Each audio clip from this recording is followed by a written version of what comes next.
wadau kama vyama vya kiraia kufanya kazi bila kupata bughudha yoyote, lakini pia uhuru wa kujieleza kuweza kuongezeka, kwa maana kwamba sasa mijadala kama hii inaruhusiwa.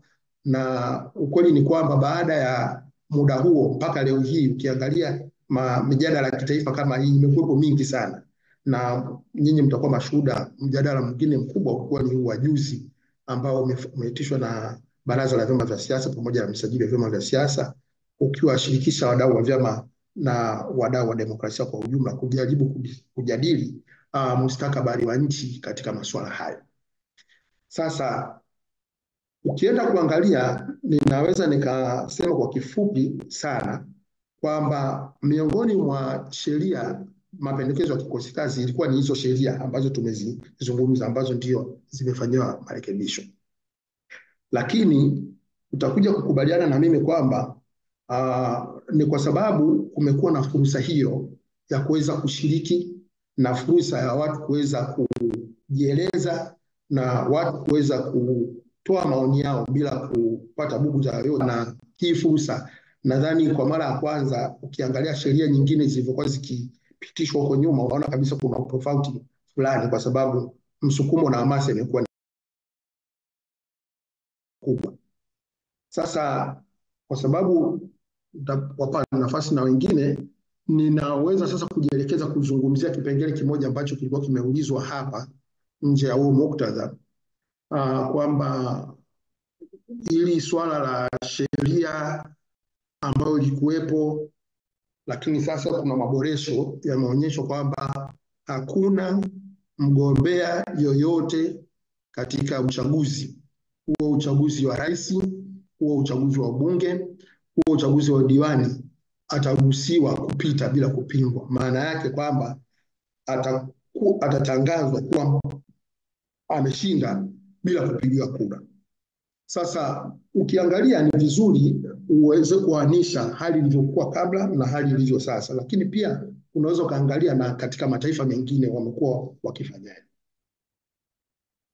Ukiangalia katika sheria ya uchaguzi iliyopo sasa, utagundua katika kifungu cha 34 na kifungu cha 44 katika sheria ya taifa ya uchaguzi, ile sura ya 343, inaweka huo uwezekano wa mtu kupita bila kupingwa, lakini hususan katika nyanja ya ubunge na katika nyanja ya udiwani.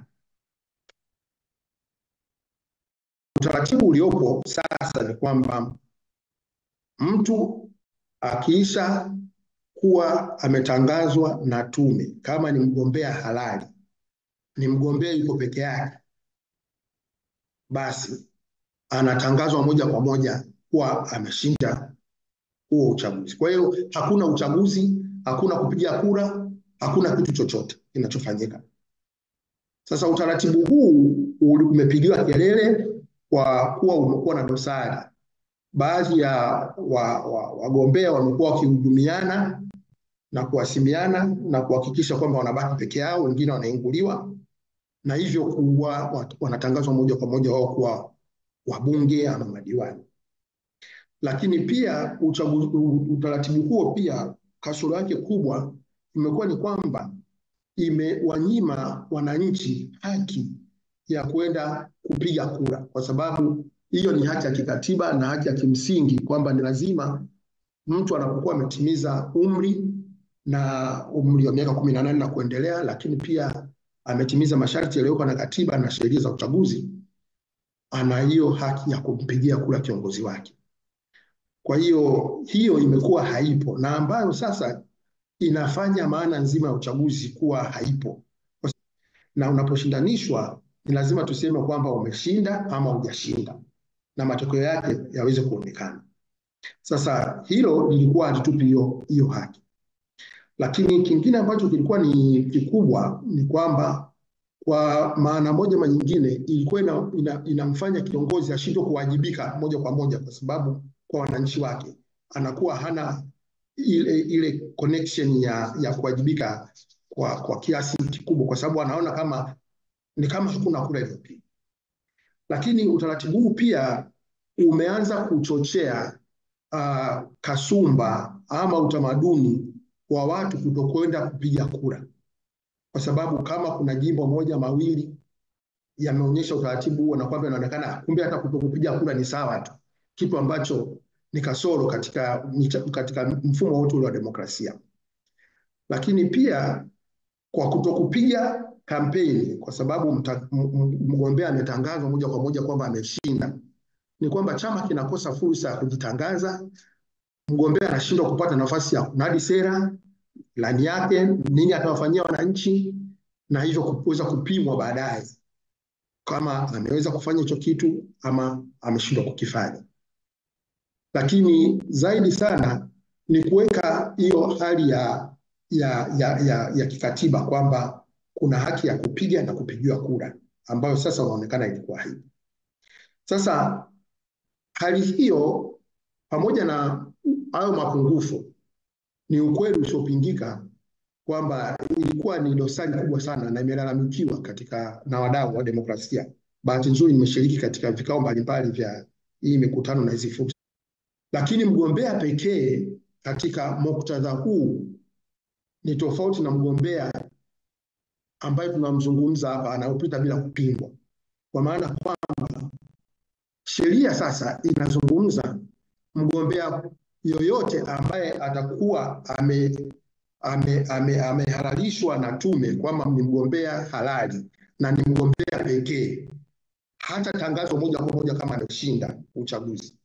Badala yake atapasika apigiwe kura siku ya uchaguzi, na atakapopigiwa kura, maana yake ni kwamba anaweza akashindwa ama akashinda, kwa maana kwamba ni lazima apate idadi ya kura zaidi ya kura zile halali zilizopigwa. Na tofauti na hapo, ina maana huyo mtu ameshindwa. Na kama itatokea ameshindwa, basi tume inatakiwa itangaze mchakato wa kupata wagombea upya, lakini itangaze tarehe ya uchaguzi, na mara katika pendekezo linalotolewa ni kwamba si chini ya ama si zaidi ya siku 40 ni lazima mchakato huo umefanyika. Kwa hiyo nini ambacho ni faida ya pendekezo hili sasa kinacholetwa? Ni hayo ambayo tunazungumza. Moja, inaleta ile dhana ya ushindani, inaleta mantiki ya uchaguzi, lakini pia inampatia sasa uhuru mwananchi, inarudisha mamlaka ya kumweka madarakani kiongozi, yanarudi kwa mwananchi na si vinginevyo. Lakini pia mgombea anakuwa na ile hali ya kuwajibika kwa jimbo lake, lakini pia chama kinaweza kikajitangaza zaidi na mgombea akajitangaza zaidi na sera zake, lakini pia kinaondoa hii michezo michafu iliyokuwepo ya kuhasimiana, ambapo mtu anaweza akamhasimu mwingine na kuweza kupata nafasi kirahisi ya kuingia kwenye kuonekana ameshinda. Lakini inajenga utamaduni sasa wa watu kwenda kupiga kura, inaongeza ile shauku na hamasa. Na nimefuatilia mijadala mingi iliyokuwa kizungumzwa, unakuja kuona kwamba pamoja na mambo mengine ni kwamba watu unakuta wanadai kama kikubwa zaidi kwamba pate katiba kwanza, tupate sheria baadaye, vyote viwili vije ni sawa, lakini utaratibu wa kufanya maboresho, kwa sababu uchaguzi hizi ziko hivi karibuni. Tuna uchaguzi wa serikali za mitaa mwaka huu na uchaguzi mkuu 2025. Kwa hiyo maboresho haya ni chachu ya kuboresha namna tunavyokuwa tukiendesha chaguzi zetu, kuzifanya kuwa za kidemokrasia zaidi, lakini kushirikisha watu zaidi, na hususan kwa kipengele ambacho tunakizungumza. Naomba niishie hapo kwa sasa. Profesa Makulilo, nakushukuru sana. Nadhani hoja zako zimeeleweka vyema kabisa. Umesema bayana kwamba michakato ya kidemokrasia ni michakato mipana mirefu, ikihitaji ushiriki mpana wa wadau na wananchi, na ukaweka bayana kwamba mabadiliko ya kisheria tunayoyazungumza hapa ni hatua muhimu sana katika kuelekea mabadiliko mapana ambayo tunayataka sisi kama taifa na tutayaelekea. Lakini kwa hatua hii ya kuelekea uchaguzi tulionao kesho kutwa, basi sasa tuko kwenye jambo jema. Lakini umetoka pia historia ya utashi wa kisiasa wa rais wa awamu ya sita Dr. Samia Suluhu Hassan, hususan kuanzia kutoa nafasi zaidi kwa vyombo vya habari kuwa huru, lakini vile vile vyama vya siasa kuweza kufanya mikutano yake, nafasi ya kisiasa kuwa kubwa zaidi, ushiriki ili fursa zilizoko kwenye Baraza la Taifa la Vyama vya Siasa, lakini pia na hii mijadala kama ulivyozungumza imepewa nafasi kubwa zaidi. Kwa hivyo ile foara yake ni kama foundation, falsafa alionayo, na ndio inaleta msingi mpaka tunaelekea kwenye hayo mabadiliko ya sheria tunayozungumza, ambayo ni sehemu ya ile reform kwenye ara zake. Nakushukuru sana Profesa, asante kwa mchango wako, endelea kuwa nasi, baadaye utapata pia nafasi ya kujibu maswali. So now I will move on to another panelist, and this is a foreign panelist, so I'm going to use English. Honorable Suzanne Dosi, who is the member of parliament in Malawi, but she's also a chairperson of the parliamentary committee on media and communication. Honorable Dosi, considering the experience of the participation of women in the Malawi's electoral process, I would like to just point out to you that the current bill of law, which is tabled before the Parliament of the United Republic of Tanzania, strengthen the position of women within political parties, but also in the Parliament through the electoral processes. There's a number of sections and captions within this new act which has suggestions on improving the position of women and the presentation and participation of women. Please just give us your experience in Malawi in terms of the role and participation of women in electoral processes in parliaments, and then how are you being inspired with the President of the United Tanzania, Dr. Samia Suluhu Hassan, through her leadership, but also through these reforms which are happening within the bills of law. Warmly welcome for your contribution, Honorable Suzanne Dosi. Thank you very much, and let me appreciate you for giving me this floor. I am Susan Dosi, as you have mentioned. I'm the chairperson for the Media, Information and Communications Committee of Parliament. I was elected into Parliament in 2019. This is my first time to be in Parliament. In Malawi, we are 40 women out of 193 members of Parliament. That represents about 22%. There are a lot of issues that we are discussing in Malawi, especially on how we can return the seats for women MPs, female MPs, as well as making sure that we have more female MPs in Parliament, because we'll be having the next election in 2025. So in Malawi, we have a women caucus in Parliament where female MPs, all the female MPs belong to that caucus, where we discuss, we help each other on how we can work together to make sure that the number of female MPs in Parliament increases. So we normally go and do some constituency visits to female members of Parliament constituencies. We have some NGOs who support us throughout our time. So they will be supporting us up until 2025. The issue is to make sure that we retain the number that we have in Parliament and to make sure that we increase the number of members of Parliament in the next election. Hello? As a female member of Parliament, we face a lot of challenges. One of the issues is that most of the female members of Parliament do not have the required maybe capacity. Most of the time, we face a lot of challenges in issues of gender-based violence, as well as maybe online violence. But we have stood on our grounds that as women, we will make sure that we still thrive and make sure that we have a lot of women in Parliament. So some of the strategies that we have been discussing in Malawi, I really have been noting that in Tanzania, at least you have electoral quotas whereby women some female members of parliament may be chosen by their parties. But in Malawi, we don't have that at the moment.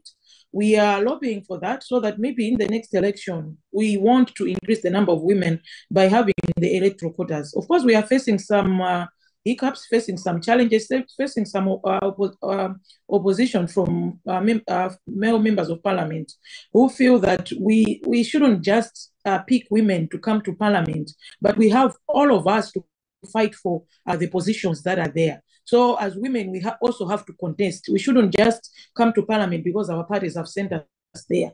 So we have been discussing about this issue. It has been discussed in the last cohort, but we are still pursuing it, though we are still facing a lot of challenges.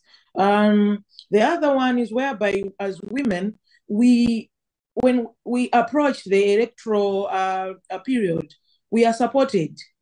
Normally, the nomination fee is paid by maybe non-governmental organizations who support us. So they pay for all the women so that they should be able to increase the number as one way, deliberate way of making sure that most of the female members of parliament, maybe the aspirants, come to contest. So they pay for our nomination fees. This is a very encouraging way of maybe making sure that a lot of women come up and contest. You may be aware that most of the times as women, maybe we fail to contest due to maybe the financial capabilities that we have. Most of the women, they might not have the financial muscle. So they will just end up saying, no, I will not stand. I just want, I think I cannot manage to do it because I don't have the enough finances. So as in Malawi, there's that deliberate effort whereby our nomination fees as women is paid for. And also we have, as I mentioned, that we have this caucus in parliament. This caucus is well supported by parliament. So they make sure that we have our meetings every quarter. We discuss the issues of women, how we can make sure that we have a number of women in parliament. And also maybe to mention that our President Lazarus Chakwera, has made sure that he elects a lot of women in leadership positions. We have ministers, about 14% of our ministers are women. So we really appreciate that. And just to mention that I also appreciate what the President, Samia Suluhu Hassan, is doing in Tanzania, whereby she empowers women by putting them on leadership positions. I read somewhere about how she has been appointing ministers. For instance, the Minister of Defense, who is a woman. That is very commendable. And as you are going towards the elections, I think it is a very good time that she has been maybe creating a very good environment by bringing up these bills.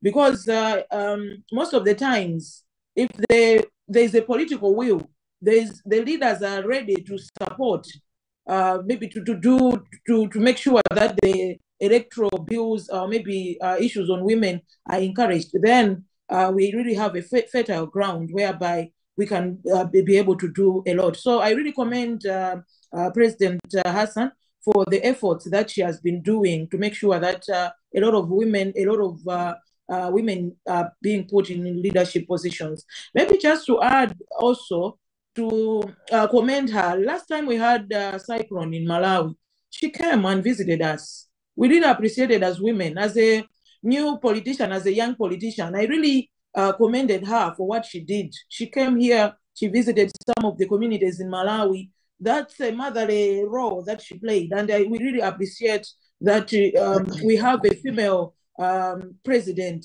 neighboring our country, Malawi. She's a role model to some of us as young politicians. And I really appreciate her leadership role and the issues on human rights, as well as the pro-democracy, whereby as the chair of media committee, I really commend her that she had to lift a ban on press freedom, whereby the press in Tanzania are really free and access to information.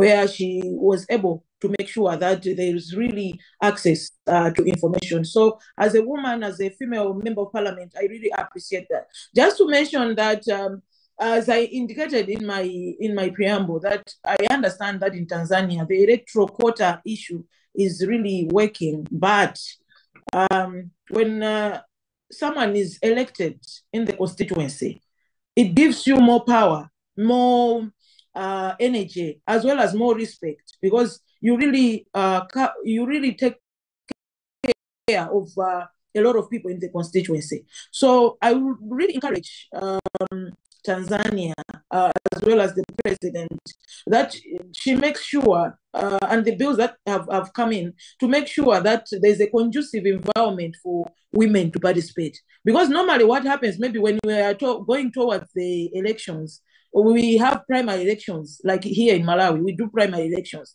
But what happens when you go to the primary elections, what comes up is that most of the people that win at the primary elections are men. So it is high time, it is now the time that we have to make sure that we put proper laws, as well as proper laws, so that women can be given that chance to contest and be elected members, not just being put by the parties in parliament.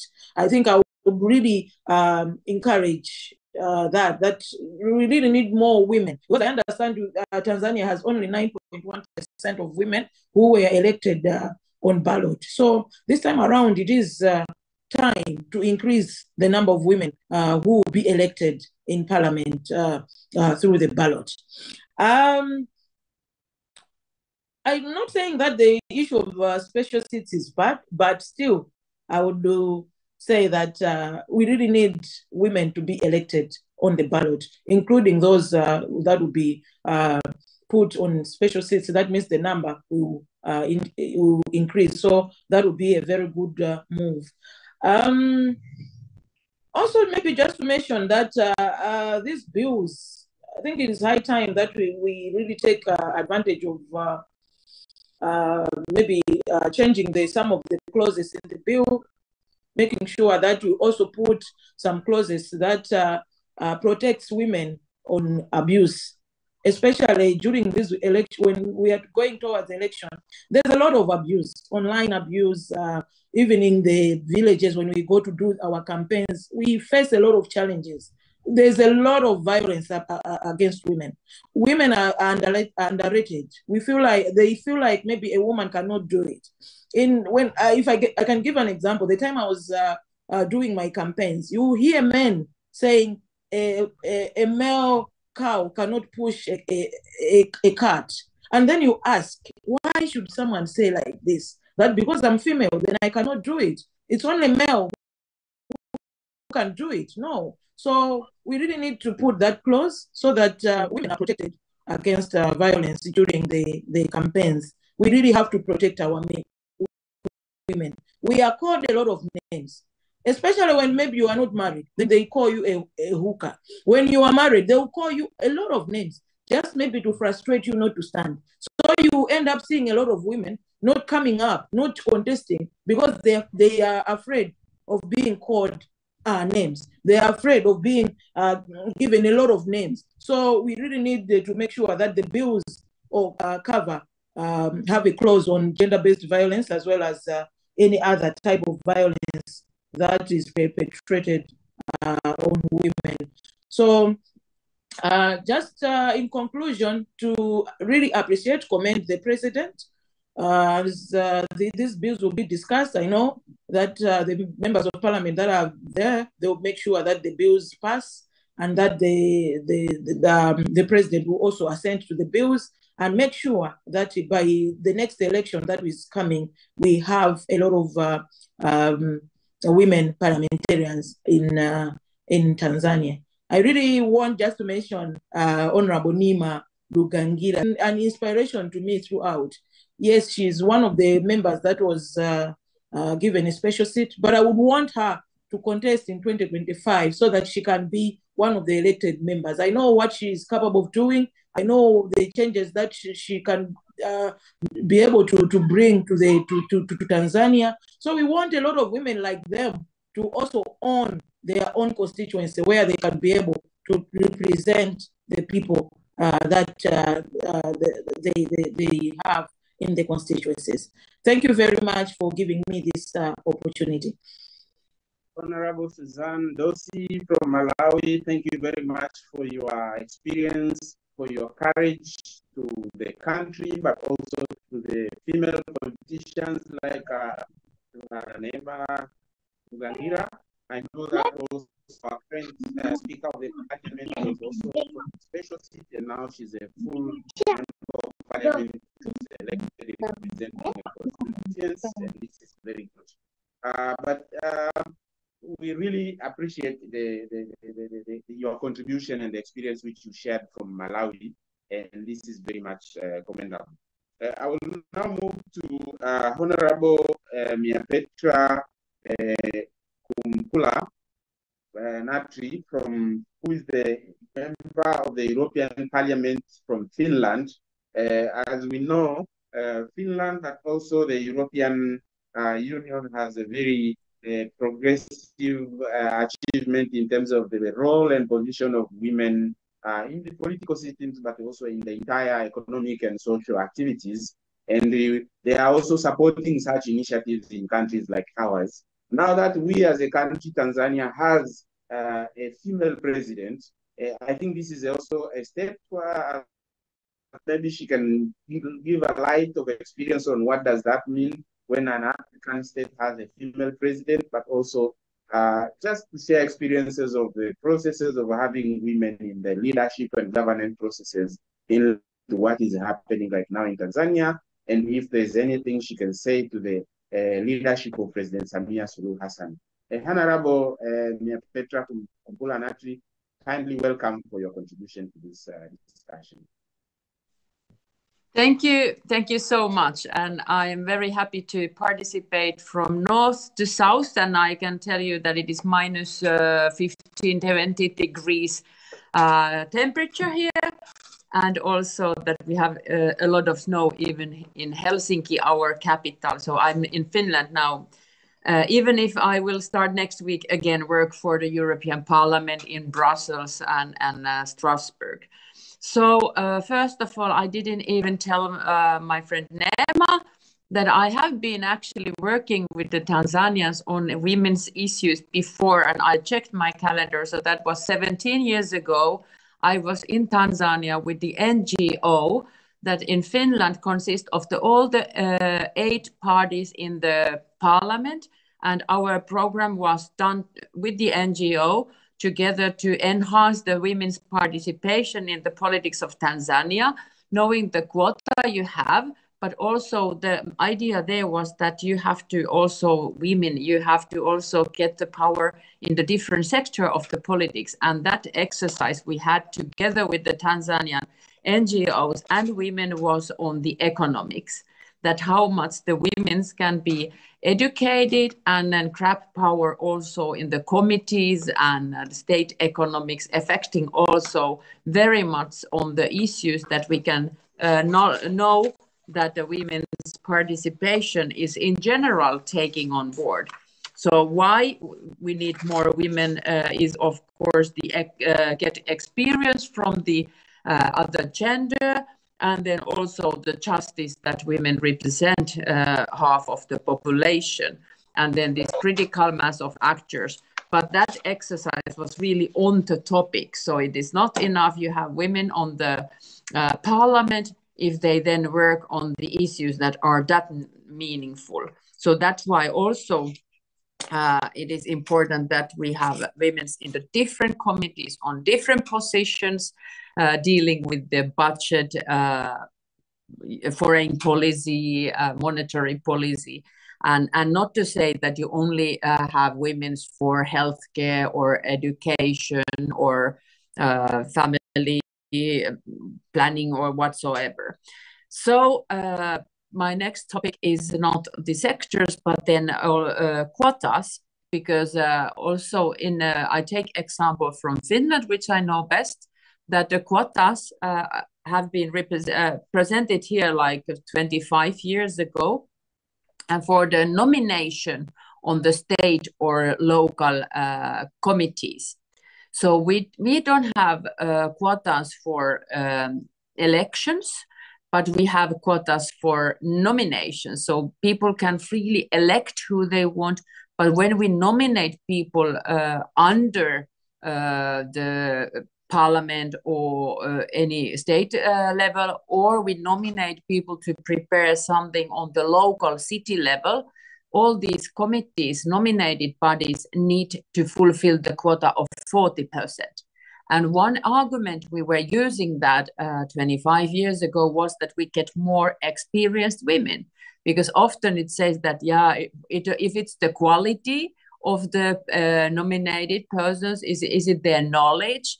And then we asked that why you don't have more women with knowledge and experience if you never have a chance to start.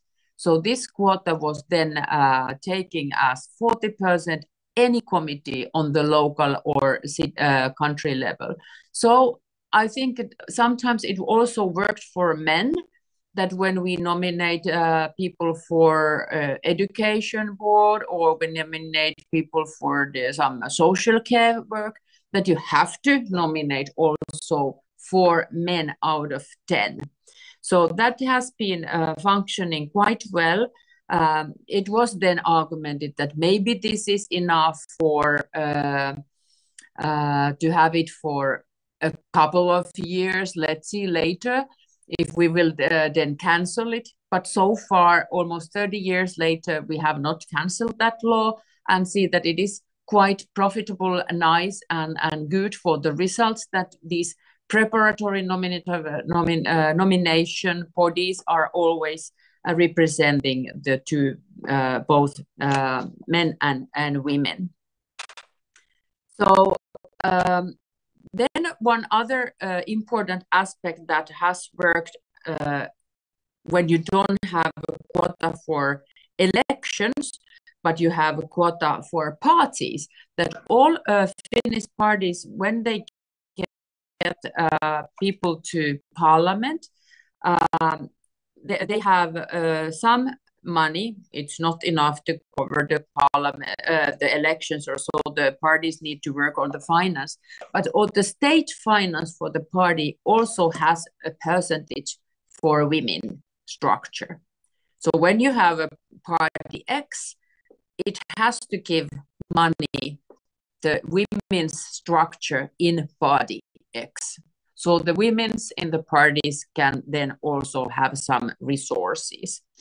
Also, we have youth support to increase the youth participation. So parties can create a youth structure, which are then independent from the party, and they have still some state finance. So this is one way how we have helped the women to really build on. So as in the European Union, there is 27 different countries. And when we have next summer again European Parliament elections every 5 years, and next one is next summer in June, we have 27 different national legislation laws. European Parliament Committee really wants to formulate more European election law, but the national traditions are very different, and they are sometimes very slowly to move. But then also the results of the different countries' policies, laws, and also tradition have given out very different results. At this moment, Finland is the mostly represented by women, as it is 57% women out of 14 European party memberships that we have, the members of the parliament. So we are more women than men from Finland. But I'm quite happy to say that there is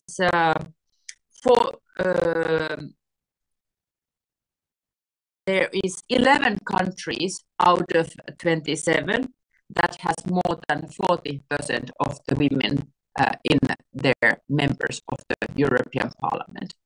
So some country like Spain can elect 40 members of European Parliament, and they have some 48% of women, and like Finland had 14 seats, and we had 57. Sweden, 52% of women in the European Parliament.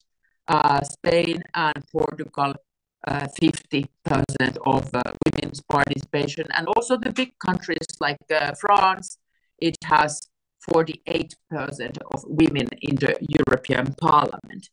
But then we have the other end, that is Romania, Cyprus, and Greece.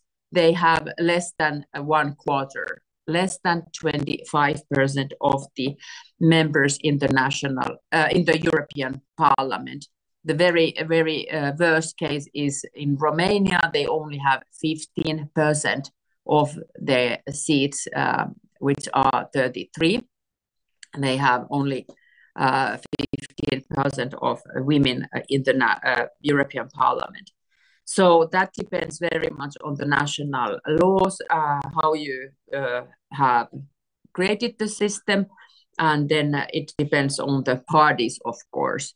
So these countries also have different systems. Some countries have, like Finland, we have 14 seats, and that is the whole country, one constituency, and then then we don't have list elections. So we cannot use the list to put the members on the list. But next example from Sweden, all the parties, they put the candidates like man, woman, man, woman, man, woman on the election list. So it is kind of guaranteed that you get both men and women elected then.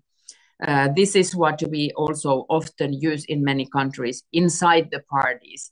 So national laws dedicate a lot to support the women participation, but it is very important that the parties also have their laws and their party rules so that it enhances women's participation. So let me conclude my part here in the beginning for something more experience and what is still under construction. It is the laws how to prevent online violence on women, because for example, in Finland, the previous government was led by young prime minister. She was only 34 when she was nominated, and she was a woman. But then we had 5 parties in the government, because in Finland, the 3-4 biggest parties normally have support from 20 to 25%.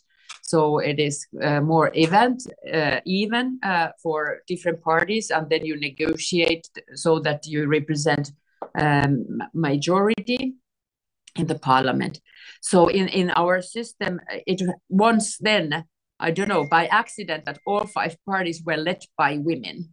So you had 5 parties all led by women. So then the parties also nominated a lot of women.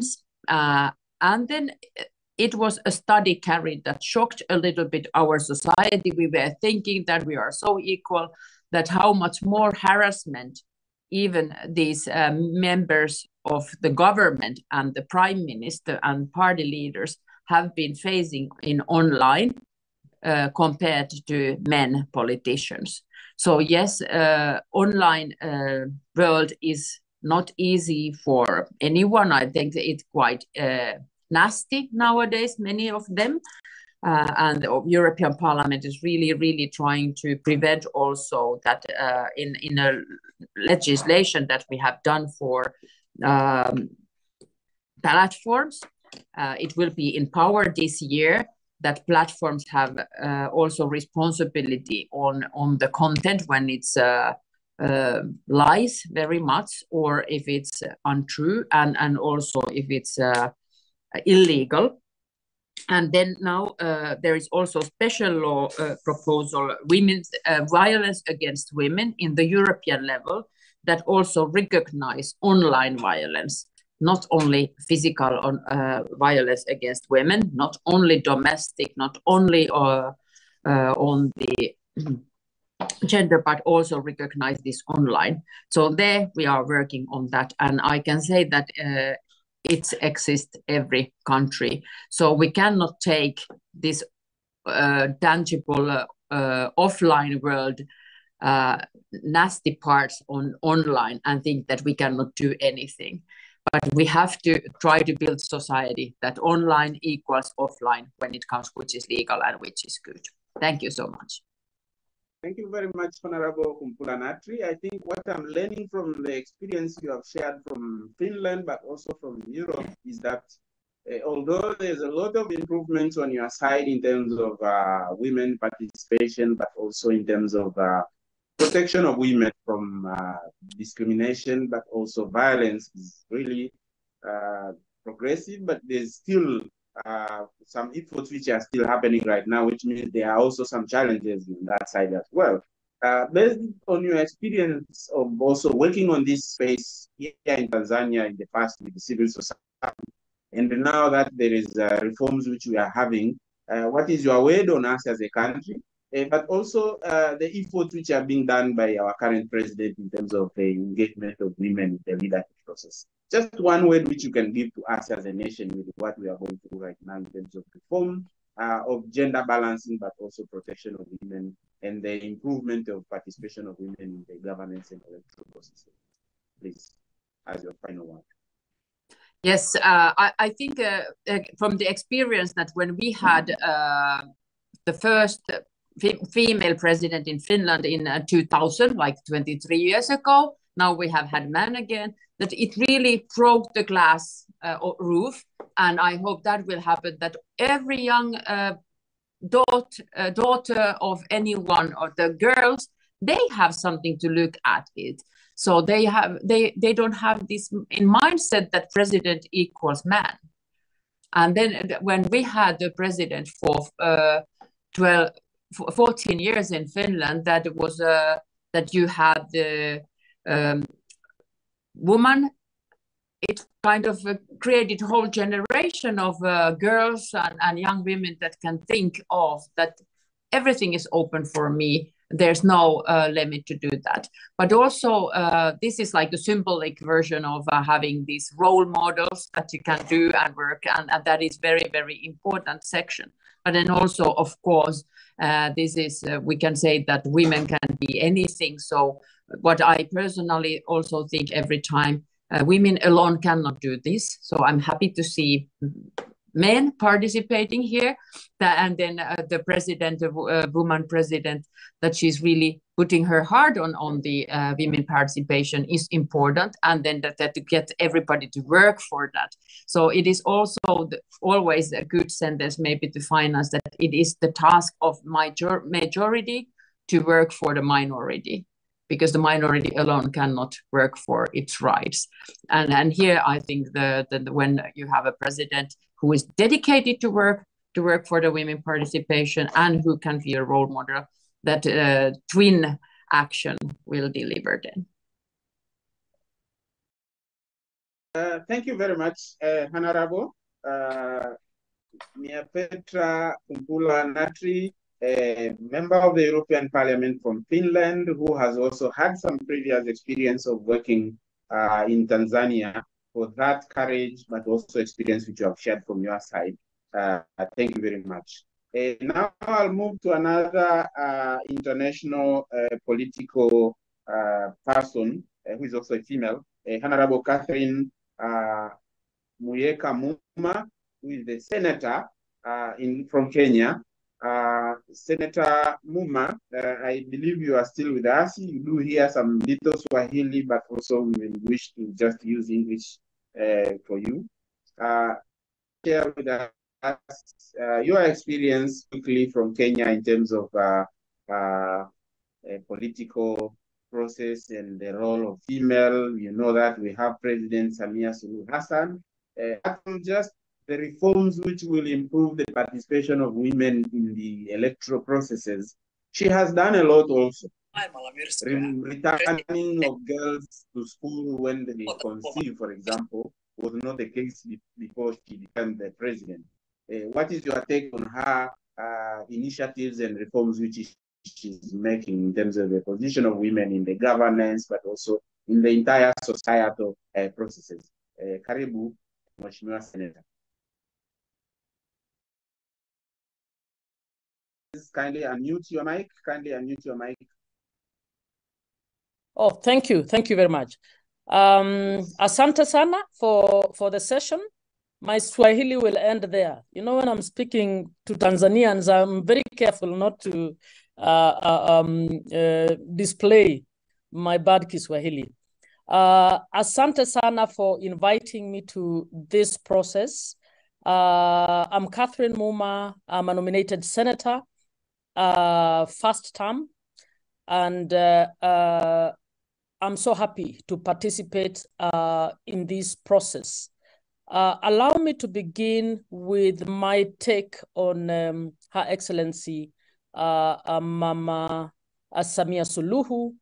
I just want to say on behalf of the Kenyan women and the women in Africa that we are so proud of her. She may be your president, but in our view, she's our president as women in Africa. She is a great role model to us. I've never met her personally, but she is a great mentor, not just to me, but to very many women, young, old, and all of those in leadership. Why do I say so? She has actually displayed the leadership characteristics that we all want to see in leaders. She is conciliatory. She believes in the human rights principles of free press, right to associate, and she's not nervous that political opponents should get opportunity to have their say, and that I think that is what political governance is all about. And we are all working hard to ensure that we have societies that are tolerant to different views, but also that bring people together. I think she's one of the good diplomats. She's a good neighbor, reaches out, even she's reached out to Kenya on a number of things. So we actually celebrate her and find her to be an institution of learning for the women who are going into leadership. I believe actually more women will be given a chance, not just in Tanzania, but in other countries in Africa, because of the good work that Her Excellency President Suluhu is doing in Tanzania. Now, the very process that we are going on now, you're trying to put in place to improve your laws regarding elections, political parties, is also a sign of her leadership. You can have all the laws you want to have, but if you don't have political goodwill from the highest office in the land, as I will shortly let you know, that sometimes the good laws just remain pieces of paper if we are not able to implement them. So at least this step of trying to review the Tanzanian legislation to see how you can improve them and bring everybody on board is a good sign of political goodwill. When it comes to Kenya, Kenya has got a good constitution with very good provisions on the inclusion of women.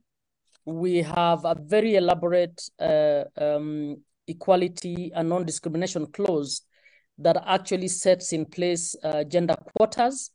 And it provides that all elective and appointive positions should not have more than 2/3 of either gender. Now, that's a law you could borrow from. I know Tanzania already has a clause in its constitution that provides for 30% of women seats. What I would urge is that even as you build on to that, you might want to consider the affirmative action provision that is gender neutral, in the sense that contemplate a position maybe in future when you might have more women than men. and it is the men that might require that affirmative action. So the clause in the Kenyan constitution is good in the sense that it provides for either gender, which means that should we reach a space when we have elected more women than men, then the men would be would benefit from that clause without requiring another amendment of the constitution. So as you're looking at your law, you might want to consider affirmative action measures that are contemplated to benefit either gender. Now, in our parliament currently, we have a bicameral parliament. We have the Senate, which has 69 members, and we have the National Assembly. In the National Assembly, we have actually not achieved the 2/3 gender ratio that was contemplated in the Constitution, because when we were negotiating in the Constitution, we negotiated for 47 women-only seats that represent the counties. Now, when it came to negotiating now the top-up, not more than 2/3 gender in the National Assembly, the men kind of rose up in arms and said, now you're creating too many seats for women, because we had also created not more than 2/3 gender in the county assemblies. Kenya has 47 county governments because we are a devolved system, and those county assemblies provide that if women are not elected or if men are not elected, then you have to nominate to ensure that not more than 2/3 gender apply. So we have that provision in the 47 county assemblies, but we did not manage to negotiate it for the National Assembly and for the Senate. So currently the Senate has 30% women instead of 33% as required. And the National Assembly has about 21%. We have elected positions, competitive positions, which are 290 in Kenya, but only 29 women were elected to that position. Now, why only 29? My view, and I believe is the case in many other countries, it is the strong patriarchal system that has been there culturally. Societies do not easily believe that women should be in the political space, and we are actually struggling to ensure that women are easily elected. So as colleague from Malawi said that we should just go for elective, I would want to say that the combination of both elective and nomination is required for a long time before we persuade our populations and citizens to, without discrimination, consider both men and women. And the affirmative action policy in Kenya has actually contributed. We passed our constitution in 2010, and in 2013, that's when the first election under the new constitution was in 2013. And during that period, we did not get any woman governor elected. We did not get any woman senator elected. We had 16 women members of parliament elected in the National Assembly. We had 84 in the county assembly. And of course, we have the 47 special seats for women. When it came to 2017, 5 years later, the next election, we had an improvement. We now had 3 governors, 3 senators, 22 members of parliament, and 96 members of county assembly. In 2022, the last elections we had another improvement. We now had 7 governors, with female governors. We retained the same number of 3 women senators. We now moved from 22 to 29 elected members, women members of National Assembly, and we moved from 96 members of county assemblies to 115. What does that demonstrate? That as you bring more women in the political space, and you are able to give them the courage to run on their own, but you also are able to demonstrate to the citizens that there's nothing wrong with having women as leaders. So what it's showing is that progressively we are able to elect more women because we have women in the spaces, including the affirmative action spaces. So I would want to urge that as you're looking at these laws, please do not underplay the role that affirmative action plays.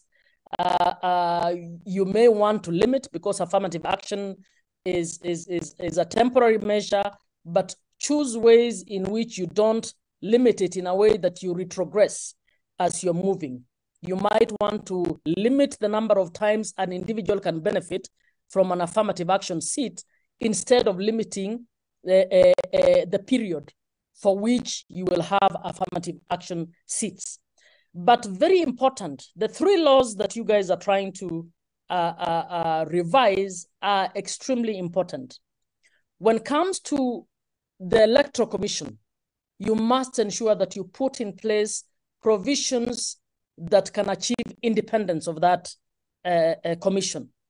In terms of selection of the members of that commission, you might want to consider a formula that will make all political players to actually feel that the Electoral Commission is not leaning towards any one particular person. You want the registrar of political parties, or if you are establishing any, to also be an independent office.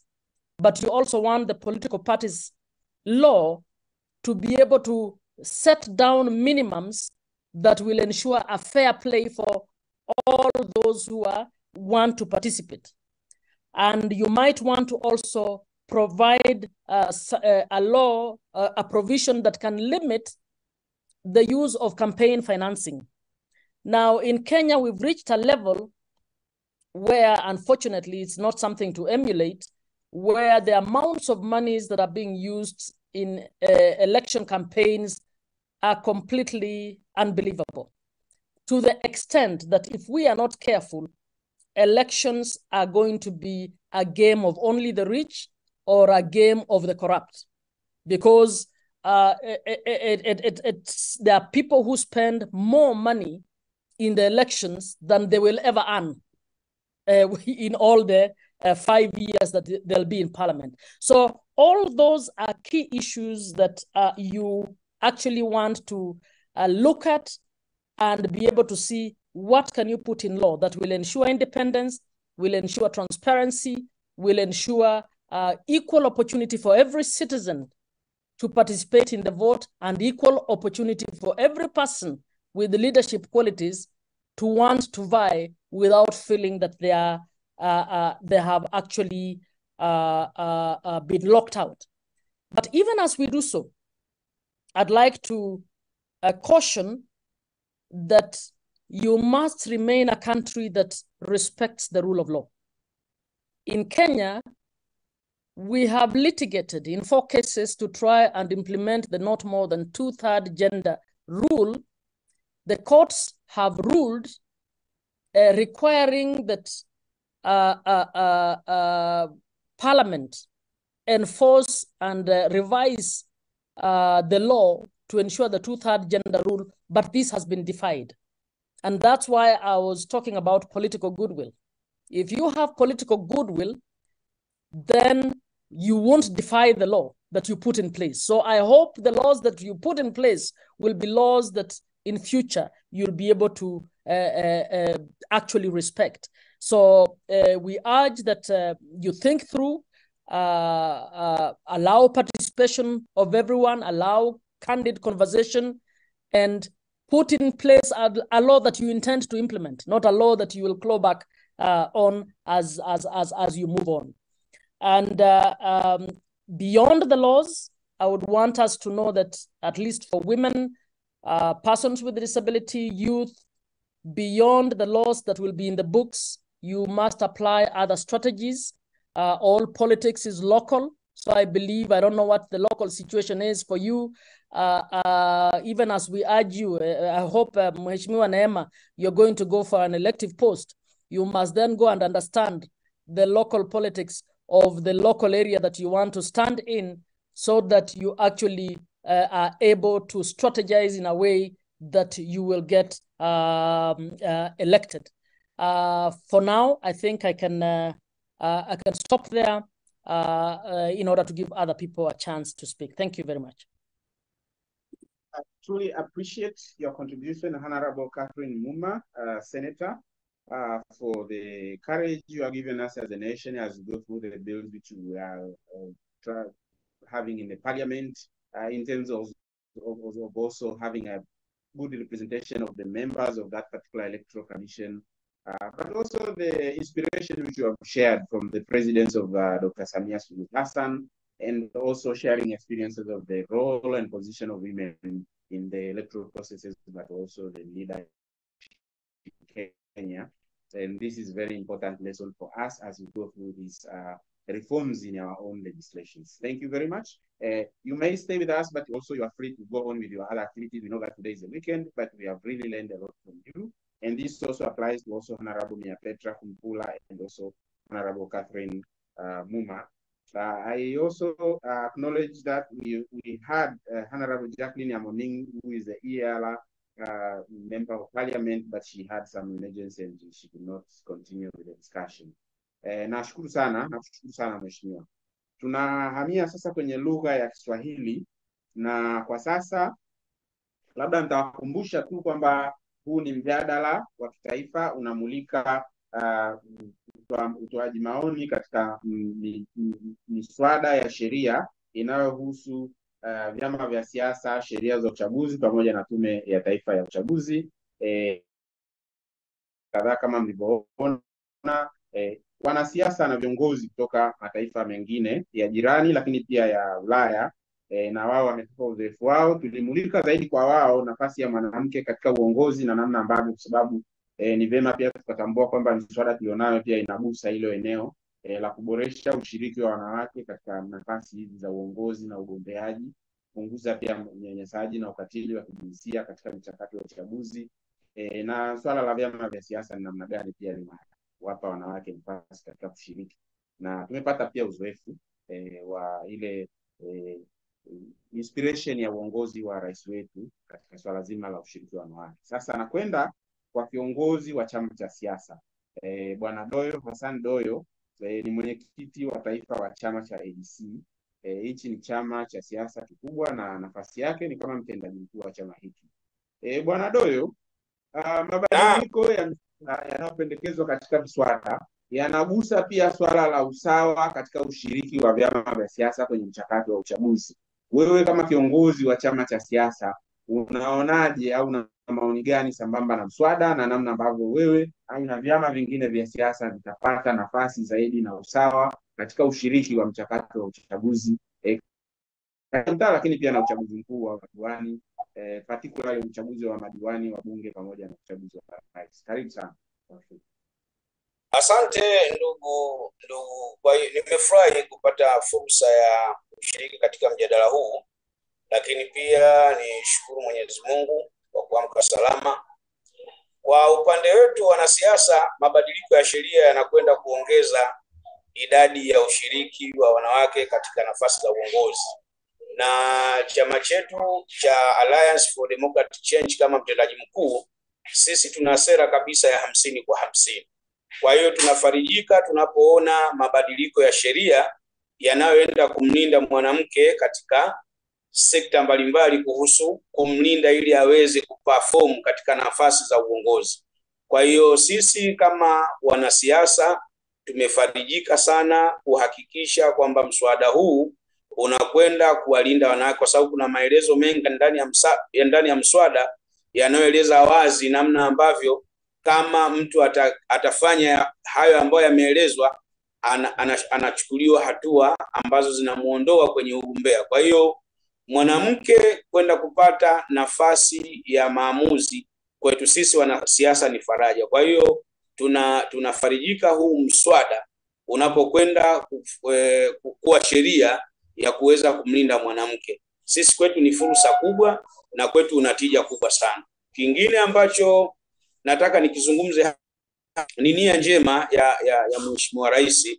Pamoja sheria haiko moja kwa moja ya kumwekea mwanamke teuzi zake mbalimbali ameonyesha namna ambavyo anasukuma jukumu hili la kumuongezea mwanamke nafasi ili tuweze kufikia katika malengo ya asilimia za kutosha ili mwanamke aweze kuwa kiongozi katika nchi yetu. Kwa hiyo mabadiliko haya ya sheria ya vyama vya siasa, mabadiliko haya ya sheria ya Tume ya Taifa ya Uchaguzi, mabadiliko ya sheria ya uchaguzi ni muhimu sana kwa kipindi hiki kuliko wakati wowote katika muktadha wa kuhakikisha kwamba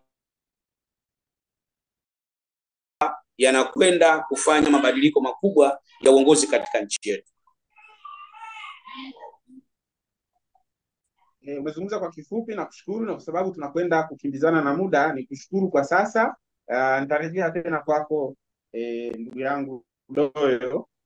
Labda sasa niende kwa wakili msomi Mheshimiwa Ana Rugangira, naomba ujiandae, lakini kwanza tupate kumsikia wakili wa kujitegemea Bwana Alex Mgongolwa. Bwana Mgongolwa, mimi nitakuomba tu unisaidie kwenye jambo moja ambalo pia lilikuwa na mjadala mrefu.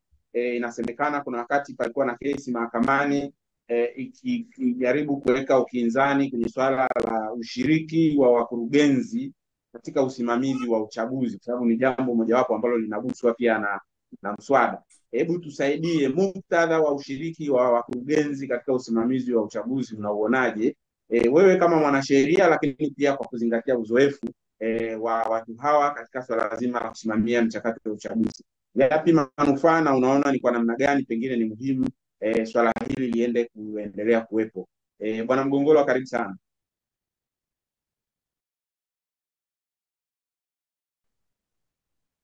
Asante sana Bwana Hezron.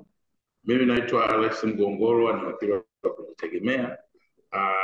Nikilitazama ushiriki wa wakurugenzi kwa mujibu wa ile kesi maarufu sana ya Bob Chachawangwe, ni kwamba mahakama ile ya Afrika haki za binadamu iliangalia katika hali ya kwamba katika kila nchi kuna mifumo yake, kuna utawala wake, kuna uongozi wake, ambayo mazingira katika kila nchi huwa yana dictate kwamba ni namna gani ambavyo nchi ile inaweza kutumia mifumo.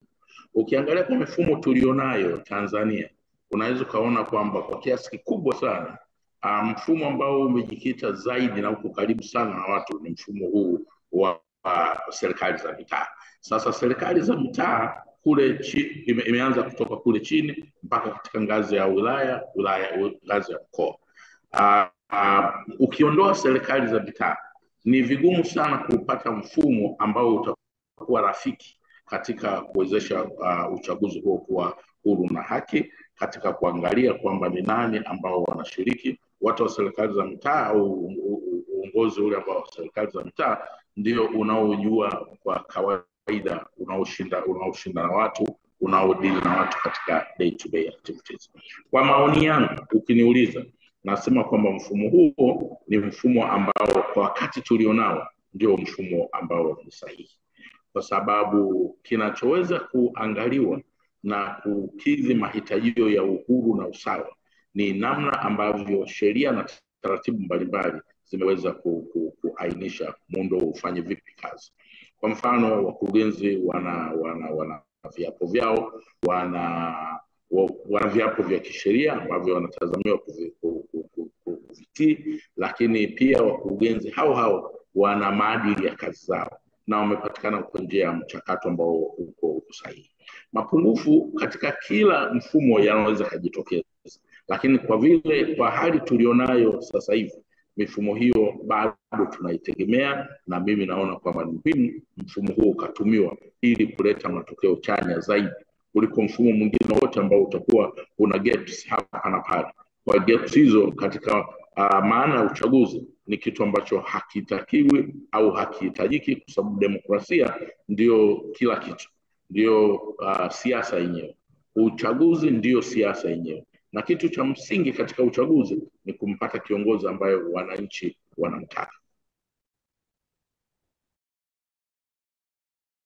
Nakushukuru sana wakili Mgongolwa, nadhani umejibu kwa kifupi sana, lakini labda unaweza kutanua kidogo kwa kifupi pia mabadiliko haya ya sheria, wewe kama mwanasheria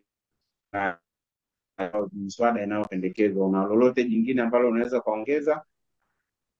Na labda niwasilishe kwa kifupi kwa maslahi ya muda, lakini huku nikizingatia kabisa kueleweka kwamba sheria hii inayopendekezwa, mswada huu unaopendekezwa ambao ni wa sheria ya Tume Huru ya Uchaguzi. Mswada huu ukitaka kuangalia katika maana ya kuhakikisha kwamba kutakuwa na uchaguzi wa uhuru na haki, naomba nijikite katika maeneo makuu manne ambayo mswada huu umejieleza.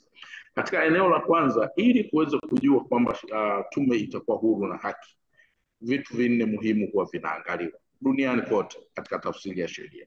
Kwanza, sheria yenyewe husika itamke kwamba tume hiyo ni huru na haki.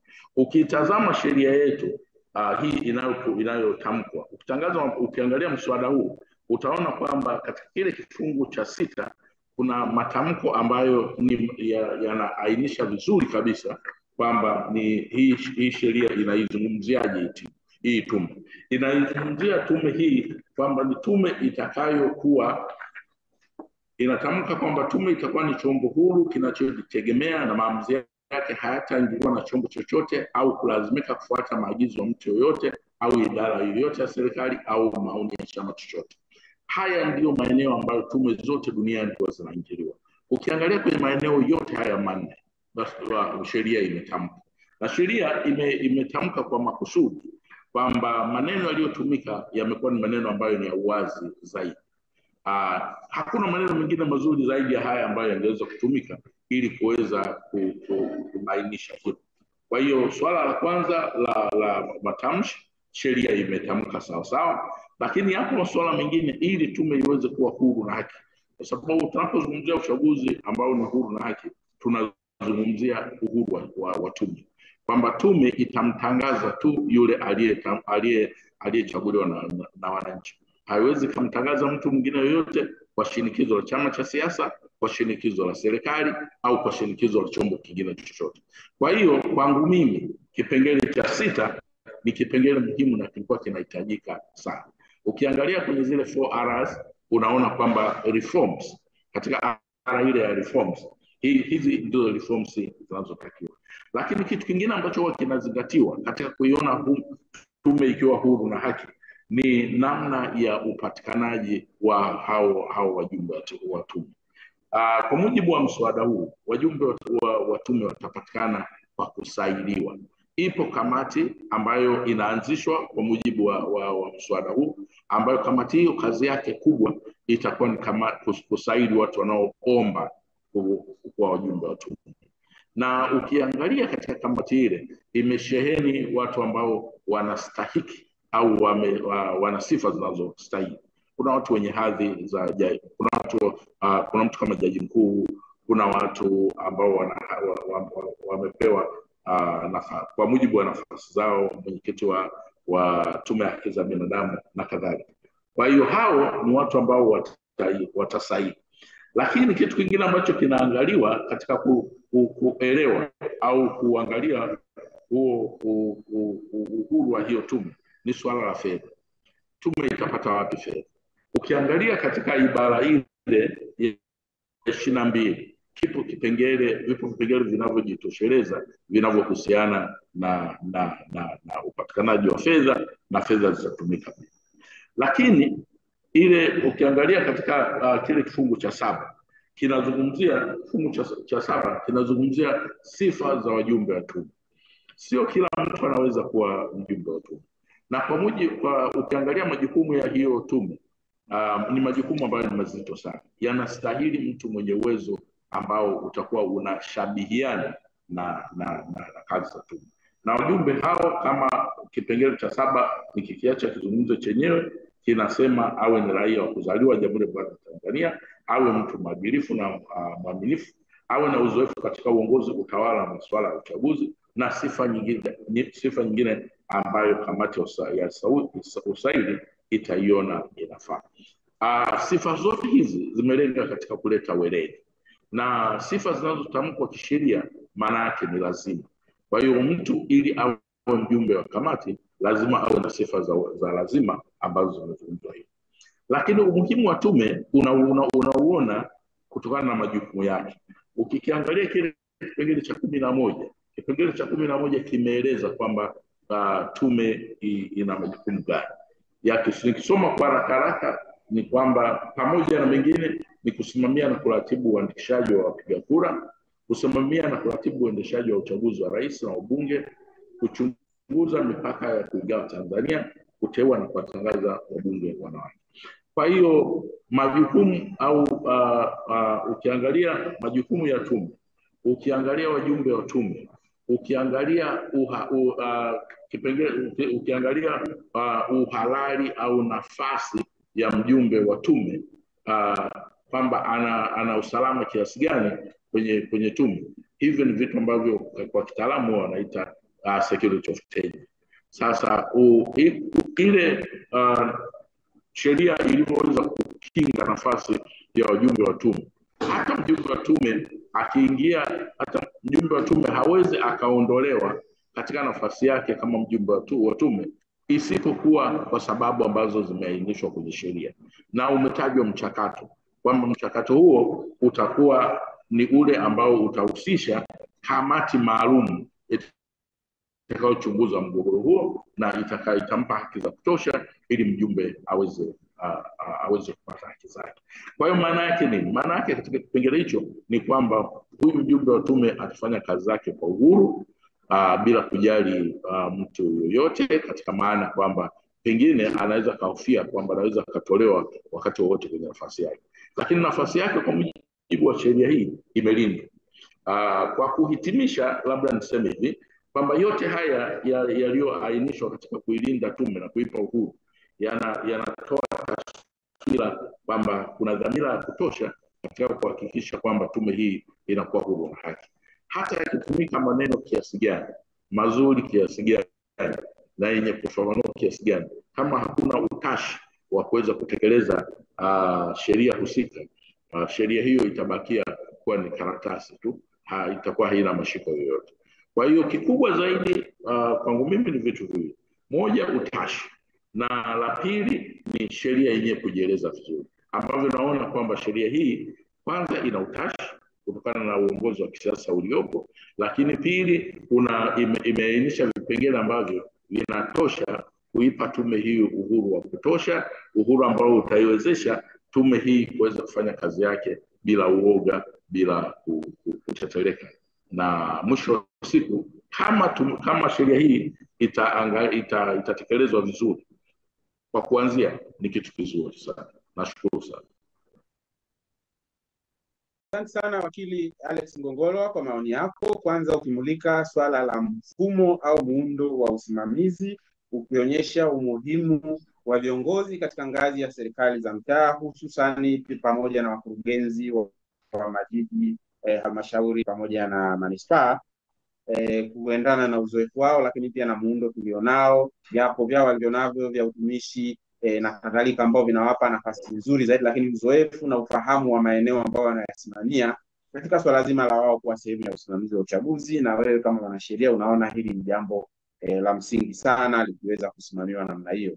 Lakini pia ukagusa swala la uhuru wa tume ya uchaguzi, kuanzia kwenye vifungu vya mswada vinavyotambua tume kama huru, lakini pia uwepo wa upatikanaji wa rasilimali na fedha za tume zikiipa nafasi ya yenyewe kutokuingiliwa, lakini pia usalama wa ile mihula ya wajumbe wa tume bila kutolewa tu kiholela, na hivyo kuwapa nafasi ya kufanya kazi zao bila kuwa na hofu, na hivyo kuifanya tume kuwa na uhuru inaostahili.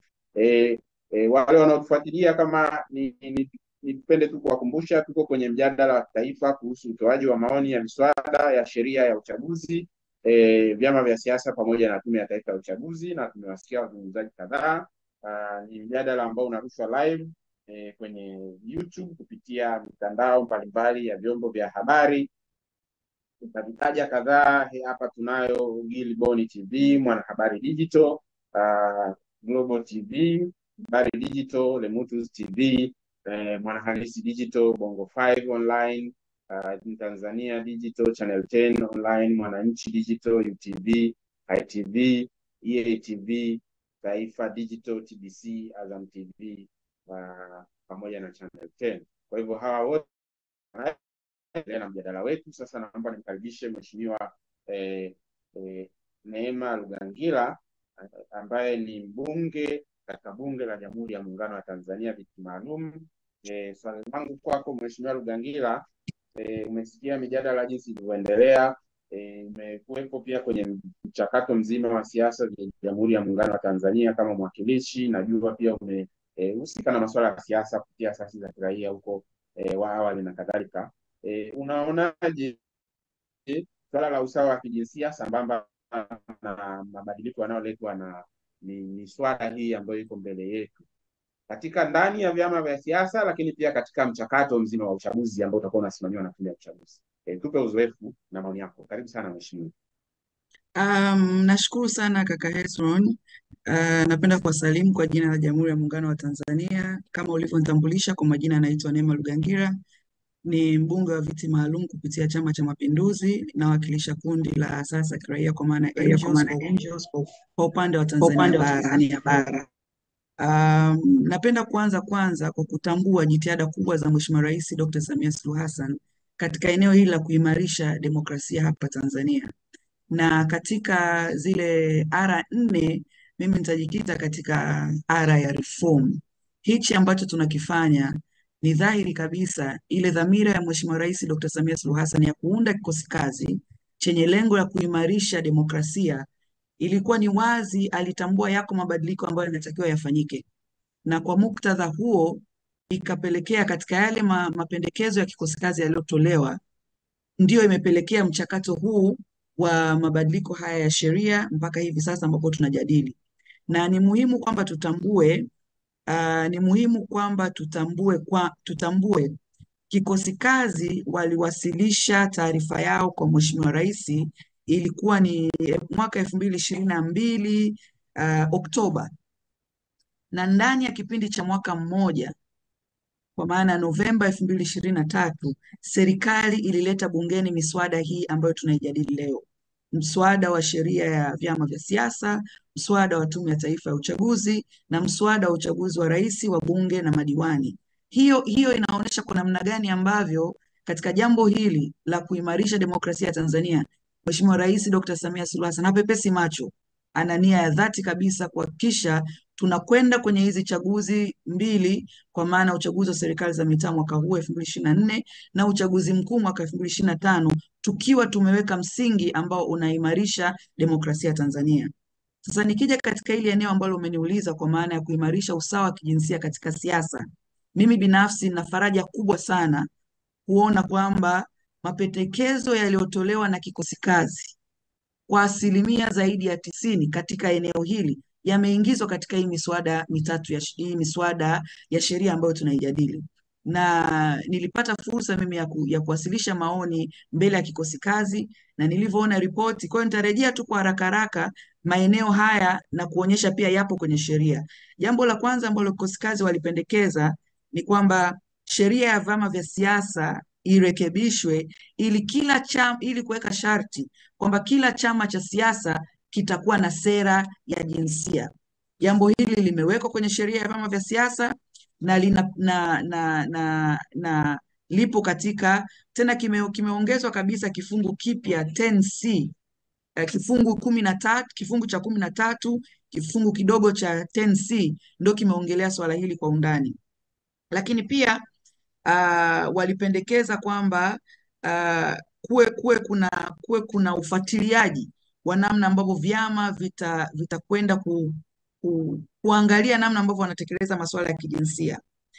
Vivyo hivyo walielekeza kwamba kila chama kiwe kina program maalum kwa ajili ya kuwajengea uwezo wanawake kugombea ubunge, uwakilishi na udiwani, ikiwemo mipango mikakati ya usawa wa kijinsia. Jambo hili lipo pia kwenye hii miswada ambayo tumeipokea. Kwa hiyo kwa ujumla wake mapendekezo mengi yametolewa na serikali imeyapokea na yapo kwenye hii miswada ya sheria. Sasa ningependa kujielekeza kwenye maoni ambayo Jumuiya ya Umoja wa Wanawake kwa maana UWT chini ya mwenyekiti wetu mjumbe wa kamati kuu ya Chama cha Mapinduzi Mary Pius Chatanda ametoa siku ya tarehe 3 na tarehe 4 Januari katika mkutano maalum wa baraza la vyama vya siasa, ambayo maoni yale yanalenga kwenda kuimarisha ushiriki wa wanawake katika siasa, ambayo yatatupelekea kuwa na usawa wa kijinsia katika siasa. Kwa haraka haraka mimi nitajikita kwenye maeneo machache, ambapo kwanza lazima tukubaliane ya kwamba bado wanawake wanahitaji kujengewa uwezo, bado wanawake wanahitaji kuwekewa misingi ambayo itawezesha wanawake kujitokeza na kugombea katika siasa. Kwa upande wa bunge tayari tunayo 30% kwa maana ya wabunge wa viti maalum, lakini hata ngazi ya udiwani pia kuna madiwani viti maalum. Jambo ambalo UWT imependekeza ni kwamba utaratibu wa viti maalum ama kile kiwango cha uwakilishi wa wanawake huu ambao upo katika eneo la wabunge pamoja na madiwani ungeenda pia katika ngazi ya serikali za mitaa, kwa sababu hivi sasa uwakilishi wa wanawake katika serikali za mitaa upo chini sana. Nikija kwenye wenye viti wa vijiji ni 2.1% peke yake ndio wanawake. Wenye viti wa serikali za mitaa 12.6% peke yake ndio wanawake. Na 6.7% ya wenye viti wa vitongoji ndio wanawake. Sasa ili kuongeza idadi hii ya wanawake, ina maana iko haja ya wanawake kugombea katika upande wa majimbo, kugombea katika kata, lakini pia na kugombea katika serikali za mitaa. Na ili mwanamke aweze kugombea inapaswa ateuliwe na chama cha siasa. Na tunatambua ya kwamba chama cha siasa hakipaswi na hakiwezi pia kuteua tu mgombea, kwa sababu kumteua mgombea mwanamke labda aweko katika eneo ambalo yani na chama kijiweke katika risk ya kupoteza kile kiti. Kwa hiyo ni dhahiri kukiwa kuna sharti katika hizi sheria ambazo zitaweka kiwango cha 1% fulani ya wagombea ambao watateuliwa watakuwa wanawake, ina maana vyama vya siasa vitapambana na kufanya tafiti ya kupata wanawake ambao wataweza kugombea, wataweza kushindana, ili pia kila chama hicho kisiwe katika nafasi ya kupoteza kiti hicho, na wanawake hao wapo. Kwa UWT kupitia mwenyekiti wetu wa taifa mjumbe wa kamati kuu Mary Peace Chatanda imependekeza kwamba sheria hii iweke kifungu hasa katika sheria ya vyama vya siasa, lakini pia katika sheria ya uchaguzi wa rais, wa bunge na madiwani, iweke kifungu ambacho kinaelekeza kwamba vyama vya siasa katika orodha yao ya wagombea ambao watakuwa wameteuliwa kwenye majimbo, kata na serikali za mitaa, basi angalau 20% wawe wanawake.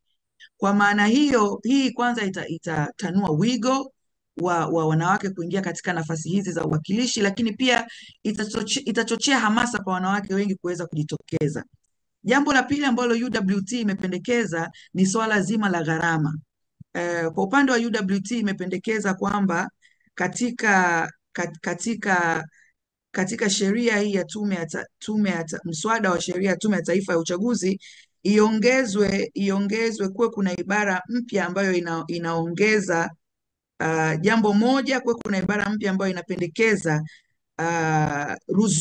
ruzuku za vyama vya siasa, 1% fulani ya ruzuku ile iweze kutumika kuwajengea uelewa na kujengea uwezo wanawake pamoja na makundi maalum kuweza kushiriki na kugombea katika siasa. Hiyo ni kwa upande wa sheria ya vyama vya siasa.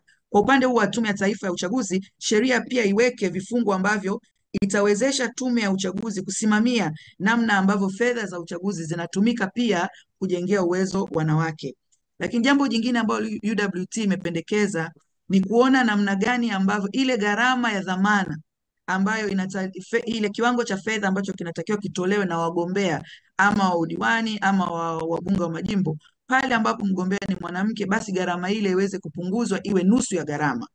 Lakini leo hii katika michango ya wabunge wenzetu kutoka mbunge kutoka Malawi, Mheshimiwa Susan Dosi, yeye amesema nchini Malawi wanalipiwa gharama yote ile ambayo wanatakiwa kulipa wale wagombea wanawake. Kwa hiyo ni jambo ambalo tunaweza tukajifunza, tukaona namna ambavyo tunaweza tukaimarisha hoja yetu kwa muktadha huo. Jambo jingine ambalo ni muhimu na UWT imelipendekeza, nami kama mbunge nitaendelea kulibeba na kulichagiza, ni kwamba sheria iweke mfumo na hii ni kwenye muswada wa sheria ya uchaguzi wa rais, wa bunge na madiwani katika kifungu cha 112 pamoja na kifungu cha 113. Sheria iweke mfumo wa namna ya kuwapata wabunge wa viti maalum, wabunge wa viti maalum na madiwani wa viti maalum, kwa sababu hivi sasa ni Chama cha Mapinduzi pekee yake chenye utaratibu ambao unatambulika na ni wawazi wa namna ambavyo wabunge wa viti maalum na madiwani wa viti maalum wanapatikana, na kunakuwa kuna uchaguzi mkubwa, tena uchaguzi moto haswa ndani ya chama kupitia jumuiya ya UWT kwa ajili ya kupata uwakilishi huu. Lakini sasa umuhimu na msingi wa kupendekeza kwamba sheria iweke mfumo huu ni kwamba itasaidia kuimarisha na kupambana na ukatili wa kijinsia ambao wanawake wanapitia ndani ya vyama vya siasa. Jambo jingine ambalo mimi kama mbunge mwanamke lakini pia kama UWT tumetambua na tunaipongeza serikali kwa kufikiria ni kuweka kwamba kila chama cha siasa kiwe na dawati la jinsia. Lakini jambo ambalo sasa tunapendekeza, dawati hilo la jinsia lazima muundo wake uwekwe wazi kwenye sheria na ielezwe wazi namna gani ambavyo madawati haya ya kijinsia yataunganika ama yataweza kuwa na mashirikiano na ofisi ya msajili wa vyama vya siasa, ili kwamba msajili naye aweze kuwa na meno wa kuchukua hatua mbalimbali katika maeneo haya. Jambo la mwisho ambalo kwa kulingana na muda ambalo ningependa pia kuliongelea ni namna ambavyo sheria ya vyama vya siasa lazima itambue makosa ya ukatili wa kijinsia ikiwemo makosa ya ukatili wa kijinsia mtandaoni. Lakini tunapokuja pia kwenye sheria ya uchaguzi, sheria ya uchaguzi wa rais, wa bunge na madiwani, katika kifungu cha 60 kifungu kidogo cha kwanza inaeleza kwamba imeweka orodha ya makosa ambayo yanaweza kupelekea mtu kuenguliwa ama kukosa sifa ya kugombea pale ambapo atakuwa amethibitika kwamba amefanya kosa lile. Kwa hiyo jambo ambalo tunataka kulipendekeza ni kwamba sheria hii katika kifungu hicho iongeze kosa la ukatili wa kijinsia, kwamba pale ambapo mtu atakuwa amethibitika kufanya makosa ya ukatili wa kijinsia, nayo iwe ni moja ya makosa ambayo inaweza ikampelekea mgombea yule kuenguliwa, na vitendo hivi vya ukatili wa kijinsia ijumuishe makosa ya unyanyasaji wa kingono, ijumuishe pia ukatili wa kijinsia wa kimtandao, na jambo hili liwe kwa kipindi chote cha uchaguzi, kwa maana kabla ya uchaguzi, kipindi cha uchaguzi na hata baada ya uchaguzi.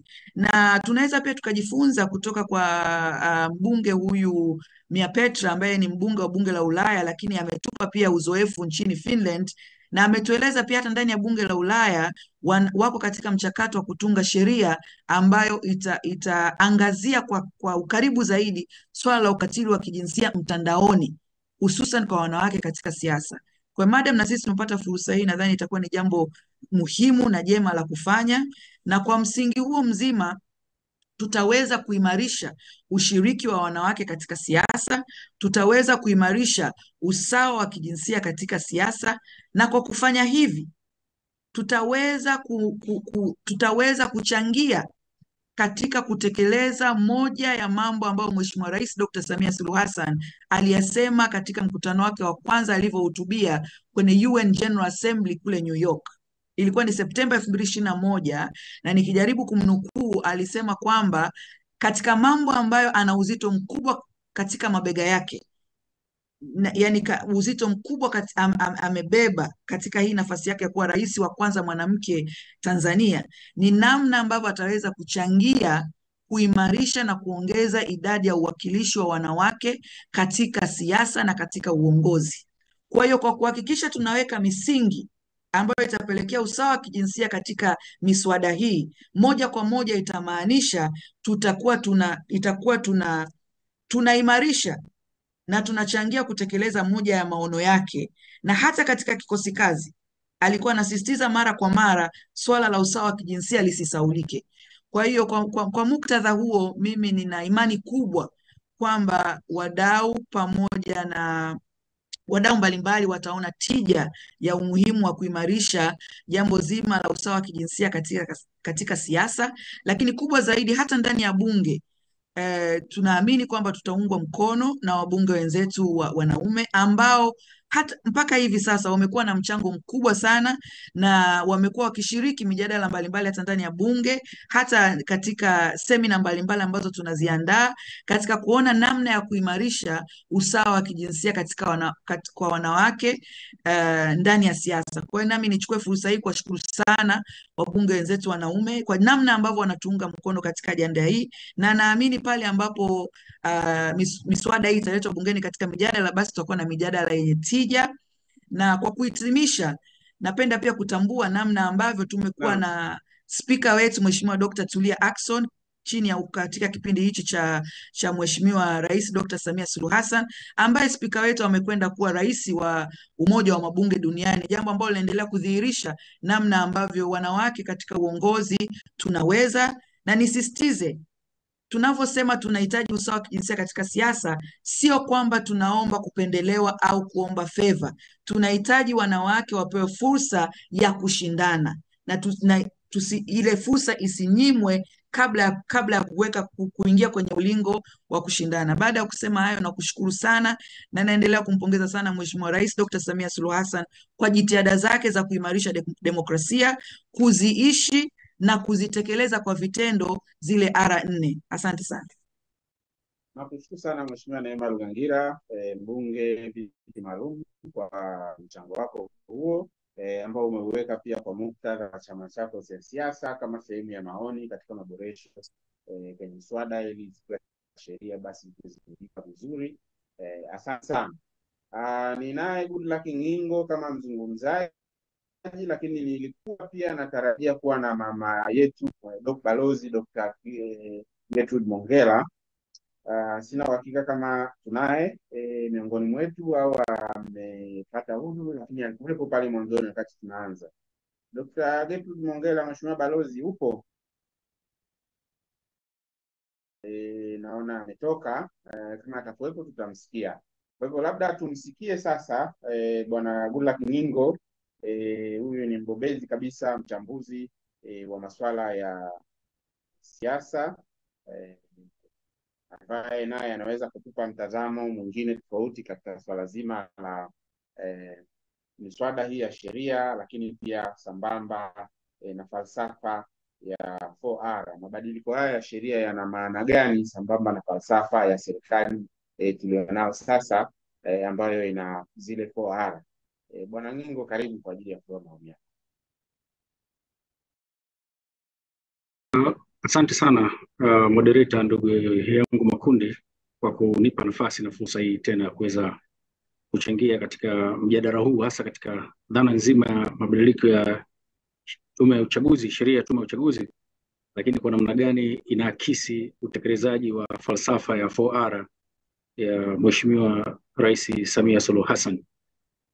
Ukitazama unaweza ukasema haiba ya Rais Samia imejikita kama mtu ambaye mleta mapinduzi, kwa maana reformist, kujaribu kubadilisha mazingira yakiwemo ya kisiasa, ya kiutawala, lakini vile vile ya kiuchumi katika dhana nzima ya kuweza kuleta maendeleo ya watu. Kwa sababu katika kipindi chote cha uhuru tulijikita zaidi katika kufanya mabadiliko makubwa ya kimifumo, lakini vile vile ya kimiundombinu, na ambayo hata serikali ya awamu ya 5 ilijikita zaidi katika kuleta mabadiliko katika miundombinu, kwa maana barabara na miundombinu mingine wezeshi.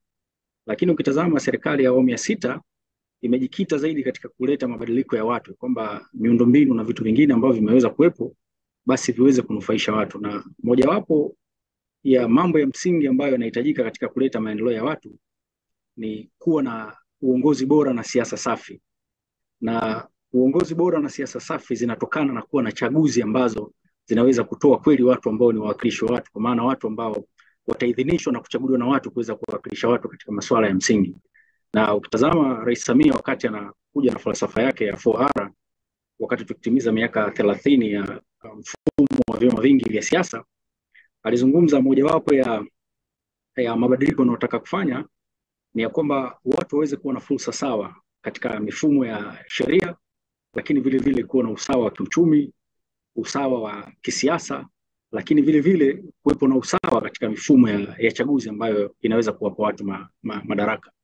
Na mojawapo ya mambo ambayo yalikuwa yameainishwa na ambayo ilikuwa inaonekana ni kikwazo hasa ikizungumziwa na vyama vingine vya upinzani ni kukosekana kwa mazingira ambayo yalikuwa yanaweza kutoa uwakilishi wa moja kwa moja ya viongozi kupatikana ambao wanatokana na watu. Kadhima kama ambavyo mchangiaji Profesa Makulilo aliweza kuzungumza kwamba dhana ya watu ambao walikuwa wanapita bila kupingwa, kwamba mtu mmoja anasimama lakini haidhinishwi na watu. Lakini ukitazama mabadiliko haya hasa kuleta ya kwamba kuwa na mgombea pekee ambaye ili aweze kuwa kiongozi na kupata dhamana lazima idhinishwe na watu. Maana yake sasa ni kuanza kujenga uwajibikaji wa kisiasa, kwa maana ya kwamba viongozi watakaoteuliwa katika nafasi zote, kwa maana nafasi za madiwani, lakini vile vile wabunge, hawa wataanza kuwajibika moja kwa moja kwa wananchi, kwa sababu mtu atajua fika ya kwamba si tu kukosa wagombea, lakini bila kufanya kitu ama kupata ridhaa ya wananchi manake hawezi kuongoza. Sasa hii swala la kuleta uwajibikaji wa kisiasa manake linaweza kwenda kuleta mabadiliko ambayo tunahitaji, hasa kuwa na uwakilishi katika ngazi za wananchi, kwa sababu ukitazama baadhi ya viongozi bila kujalisha wanatoka chama gani, wanapojua kwamba wao watapita bila kupingwa, kwa maana hawatopigiwa kura na wananchi, wakati fulani wamekuwa wakisahau kufanya majukumu yao ya msingi. Na ukitazama dhana ile ya Rais Samia ya kutaka kuwa na siasa shirikishi, kwa maana ya kwamba watu waweze kushiriki kwenye siasa, ni lazima upate viongozi ambao wanaidhinishwa na watu, na kwa kufanya hivyo manake kutaendelea kukomaza, lakini vile vile kujenga demokrasia yetu, sababu msingi mkubwa wa maendeleo na hasa katika siasa za sasa ni kuwa na viongozi ambao wanaweza kushiriki na kuwa na siasa shirikishi, kwa maana ya kwamba nchi yetu, lakini vile vile nchi nyingi za Kiafrika zimeshaondokana na siasa za harakati, siasa za kutaka madaraka. Badala yake kunakuwa na siasa jumuishi za kuweza kusaidia kuleta maendeleo ya watu. Lakini unapateje siasa shirikishi za kuleta maendeleo ya watu? Ni kuwa na viongozi ambao wameteuliwa na watu na wanakubalika na watu, na tunaamini kwa mabadiliko haya sasa manake kutakuwa na jukwaa ambalo litatoa usawa wa kisiasa, lakini vile vile maendeleo ambayo tumekuwa tukiyataka, na vile vile kutengeneza viongozi ambao wanatokana na watu, naamini wataweza kupatikana kwa mabadiliko haya yanayofanywa. Lakini kikubwa kwa nchi yetu ilipofikia, hasa miaka hii zaidi ya 60 ya uhuru, miongo 6, tunahitaji zaidi viongozi wa kisiasa ambao wanatazama mahitaji ya watu.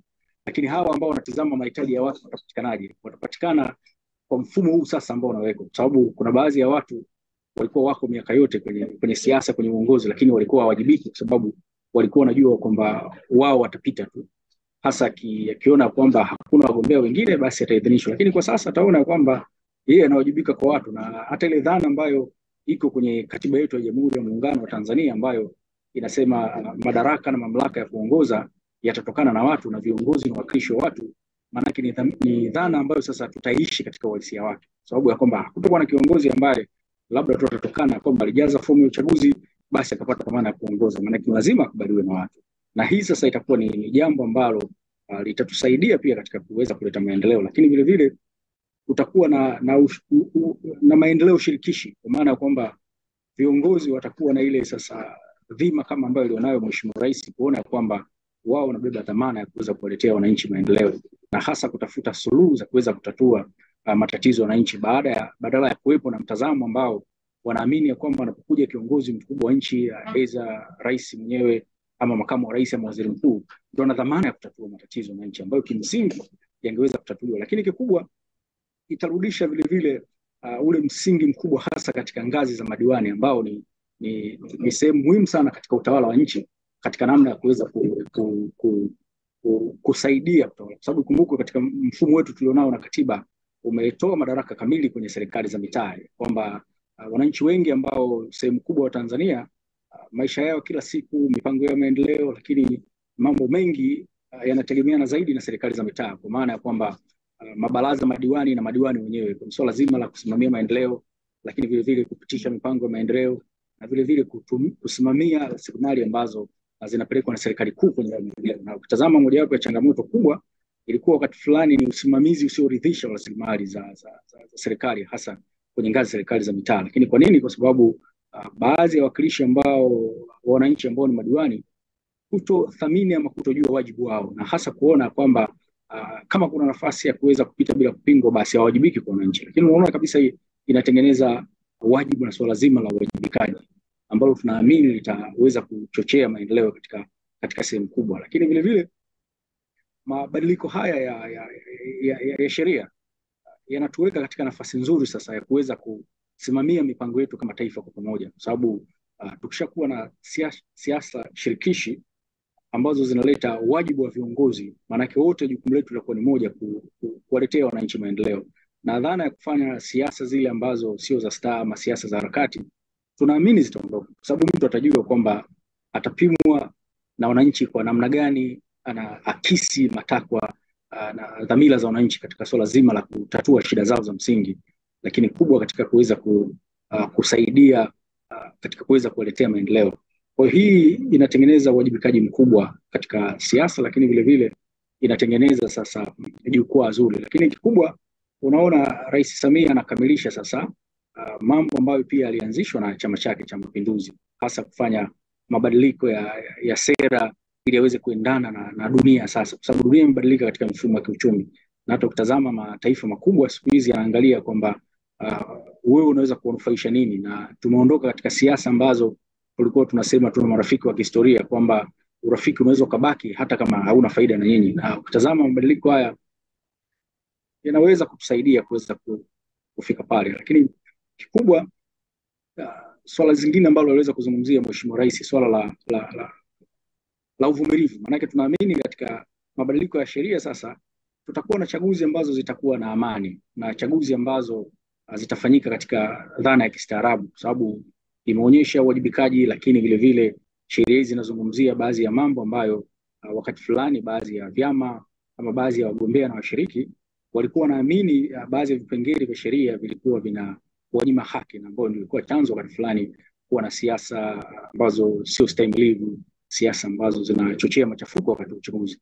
Kwa hii itasaidia pia kuweza kuwa na chaguzi za amani, lakini kikubwa kuendelea kuimarisha misingi ile ya amani na umoja ambayo ndio nguzo yetu ya taifa na nguzo ya taifa letu. Kwa naamini ni sheria imegusa vitu vingi ambavyo vya msingi, na itaweza kuleta sasa mabadiliko ya kweli kwenye majukwaa ya kisiasa. Lakini kikubwa itaenda kuakisi sasa siasa zile za vyama vingi, kama ambavyo wengi walikuwa ni matumaini yao, na kuweza kutatua kero kadhaa ambazo zilikuwa zikizungumzwa na watu wengine. Lakini kikubwa, kwa kumalizia, inaonyesha kabisa dhamira ya Rais Samia kuweza kuleta mabadiliko kwenye nyanja ya kisiasa, nyanja za kiuchumi, lakini vile vile kuleta uwajibikaji wa kisiasa na kuimarisha utawala bora, jambo ambalo ni la msingi sana kwa taifa lolote kuweza kuendelea. Na hii inaonyesha kabisa ya kwamba tukiendelea na kasi hii na mabadiliko haya, na tukiweza kuyaunga mkono na kusimamia, basi tunaweza kufika pale ambako tunahitaji kufika. Kwa hiyo naomba niishie hapa kwa sasa. Asante sana katika medani hizi za siasa safi, uwajibikaji wa siasa, ustahimilivu wa kisiasa ambao utafanya chaguzi ziwe nzuri, salama, lakini pia ushiriki wetu katika diplomasia katika medani za kimataifa. Dr.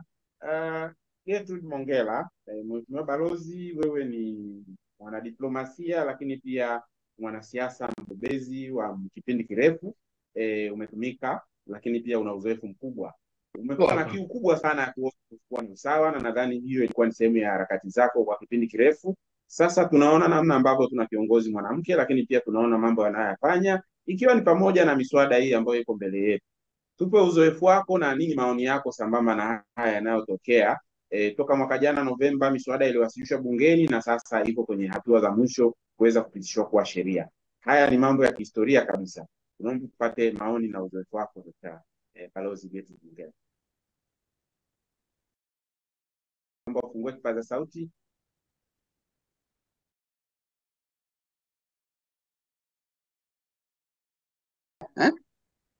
Halo. Naam. Kwanza napenda nichukue nafasi hii kumpongeza rais na serikali yake katika kuandaa miswada hii na kuandaa utaratibu wa kushirikisha wingi wetu katika majadiliano haya ambayo yatasaidia bunge kujua wengine tunafikiria nini.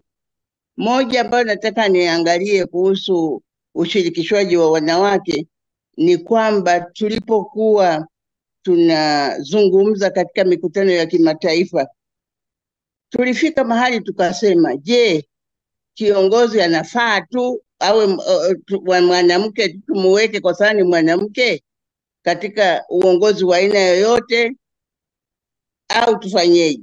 Tukasema ya kwamba tunataka tuionyeshe dunia tofauti za kuwa na kiongozi mwanamke. Mwanamke akiingia mahali, kama ni kwenye chombo cha uchaguzi, basi afike mahali, kama ni katika nafasi ya uchaguzi, afike mahali ushiriki wake ubadilishe hali ilivyo katika eneo hilo. Kwa hiyo sio tu kuingia kwenye boardroom, ni kuingia kwenye boardroom na kuangalia mazingira yaliyoko pale, kama viti vimepangwa vizuri na kila kitu, yani mazingira yametengenezwa vizuri. Kwa hiyo maana yake kwa kifupi ni kwamba kiongozi akishika nafasi, akiangalie eneo na kipi kinahitaji kuwekwa sawa sawa. Kwa hiyo Mheshimiwa Samia anachokifanya kila siku anaangalia ni wapi, ni kipi, ni jambo lipi lifanyiwe masahihisho, na hii inakuja kwenye kati ya falsafa yake ile ya Kiingereza kigumu kile, Kiingereza cha is it rebuilding or restructuring or reform, whatever it is. Kwa hiyo hizi sheria zinaingia kwenye kusema katika dunia, kila siku dunia inabadilika, na tusipokuwa na viongozi wanaokubali mabadiliko, tusipokuwa na wananchi wanakubali mabadiliko, hatufiki popote. Sasa nakuja kwenye suala la usawa wa wanawake. Usawa wa wanawake hatupaswi hata kuomba, ni swala la haki, na kwamba nchi yoyote ambayo haitatekeleza usawa inavunja sheria za haki za binadamu. Na wengi tumelizia mkataba wa Umoja wa Mataifa, wengi katiba zetu zinataja wanawake kwamba ni binadamu sawa. Maandiko ya dini kama Biblia, Genesis book 1 and 2, ni kwamba Mungu aliumba mtu mke na mtu mume. Full stop. Sasa tunapokuwa tunakiruka haya mambo, tunatekeleza yapi? Kwa hiyo mimi usawa kwa kweli si uombi kama fadhila, ninasema ni jambo linapaswa kutekelezwa. Na sasa hivi kwa sababu tuna rais mwanamke, ndio vizuri zaidi, anaelewa zaidi. Tumekuwa naye mpaka Beijing. Kwa hiyo mimi nategemea anayafanya mengine ameyapata katika mikakati yetu ya kutafuta usawa. Na usawa unaleta uhuru. Mtu huwezi kuwa huru kama hauko sawa. Kama unanyanyaswa, kama unakandamizwa, huwezi ukawa ni mtu huru. Kwa hiyo tuliposema tulipata uhuru wa taifa, maana yake tuende mpaka na wanawake nao wajisikie wako huru, na hawezi kuwa huru kama hawapati fursa sawa katika maendeleo ya nchi zetu. Ningependa niseme tu katika hizo sheria ambazo zinaenda kupitishwa bungeni, ni vema tukaangalia hii sheria ya uchaguzi, nafasi ya mwanamke katika kuchaguliwa, bila kuondoa rushwa ndani ya uchaguzi na mkakati ya uchaguzi. Mwanamke kila siku hatapata nafasi. Wanawake wachache tuna hizo pesa za kukaa tunatembeza kuhonga mamilioni kwa mamilioni. Sisi wengine tulipitia mfumo ambao siku zile kulikuwa unaomba kama omba, jamani naomba na mimi mniweke, naomba na mimi. Huombwi chochote, hakuna nani hii ya unyanyasaji wa kingono, hongo ya ngono sijui haikuwepo, mambo ya kutoa pesa hakuna, ni kuomba na kusimama na kujieleza kiasi kwamba watu wanasema huyu mama anaweza. Na mimi nasema katika sheria zetu za kutafuta watu wa kugombea wanawake, ni lazima tuhakikishe tusivunje taratibu za wanawake kuwa ni wale wenye uwezo wa kutekeleza yale tunayoyataka. Awe na uwezo wa kuwa mbunge, awe na uwezo wa kuwa mkurugenzi, awe uwezo wa kufanya mambo hayo ambayo yanahitajika kufanyika. Kwa hiyo asiingie kwa sababu ni mwanamke kwa sababu sio kwa sababu ni ndugu ya fulani, sijui kwa sababu ni rafiki ya fulani. Hiyo itatuharibia, itavunja na hoja ya sisi wanawake kutafuta usawa. Tunautafuta usawa kwa sababu tunajua tuna karama na tuna vipaji vinavyotuwezesha sisi kutekeleza mambo ambayo yanahitajika katika nchi hii. Lingine ningependa kusema katika sheria ile ya tume kuwepo na kipengele kitakachosaidia tume kuendelea hata baada ya uchaguzi kuangalia mkakati na utekelezaji wa viongozi, kwa sababu tunaacha mno tume inamaliza kupitisha, lakini baadaye haiko mbali sana na swala zima la kuangalia, je, hawa ambao tuliwabariki waende kugombea wanatekeleza wajibu wao? Kwa hiyo bila utekelezaji, na iwezekane hata chama ambacho hakitaleta idadi inayotakiwa na tume, wasipewe nafasi, wasipewe kabisa nafasi katika masuala ya uchaguzi. Waone ya kwamba kuna adhabu kali ya kutotekeleza usawa wa kijinsia.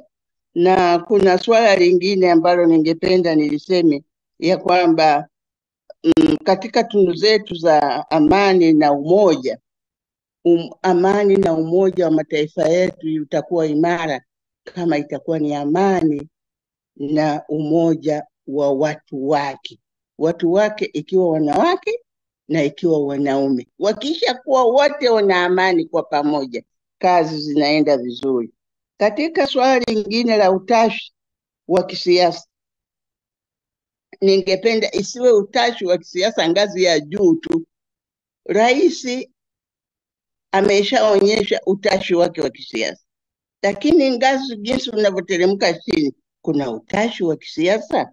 Kwa hiyo hizo nazo lazima tutafute mahali pako katika kuona utashi wa kisiasa wa kuleta usawa wa binadamu katika taifa hili upo, na kama haupo tunafanya mkakati gani? Kwa hiyo kazi bado inaendelea. Baada ya uchaguzi tunaendelea na kuchambua na mambo mengine, na tunamuomba rais wetu asichoke, aendelee kukuna akili yake kama alivyofanya ili tuweze kusonga mbele. Ningependa niachie muda kwa watu wengine na tuchukulie nafasi hii ya mazungumzo ya kwamba ni namna ya kulisaidia bunge letu, wabunge waingie bungeni wakijua Watanzania tunafikiri nini. Balozi Gertrude Mongela, nakushukuru sana kwa maoni yako na mtazamo wako. Asante sana, umetupa hekima zilizo nyingi. Utashi wa kisiasa wa Mheshimiwa Rais wetu ushuke pia chini, walio wasaidizi wake wayachukue maono yake na kuyatafsiri katika utekelezaji na kuhakikisha kwamba kusimamia yale anayoyaona, ikiwa ni pamoja na hili la usawa wa kijinsia, pia na wao wanatekeleza, na hivyo kazi iendelee. Nakushukuru sana kwa hilo. Sasa nikaribishe mwanadiaspora dada yangu Mamuya, na yeye aweze kutoa maoni yake. Imezungumzwa hapa na Mama Mongela, lakini pia na Bwana Ningo kwamba unapokuwa na uchaguzi ulio safi, maana yake ni kwamba nchi itastawi, itakuwa ya amani, na hivyo inaweza ikasaidia pia kujenga imani na wadau wa maendeleo, ikiwa ni pamoja na wawekezaji. Kama mwanadiaspora, tunaomba tupate kwa kifupi maoni yako katika ili tuone ni kwa namna gani hili nalo linaweza likaendana na swala la uchaguzi. Uchaguzi ukiwa mzuri, safi, ina maana gani katika swala zima la uwekezaji, na nyinyi kama wanadiaspora mna maoni gani? Lakini sambamba na hilo, kama una maoni yoyote sambamba na huu mswada, Dada Loveness Mamuya, karibu pia unaweza kuchangia. Karibu sana.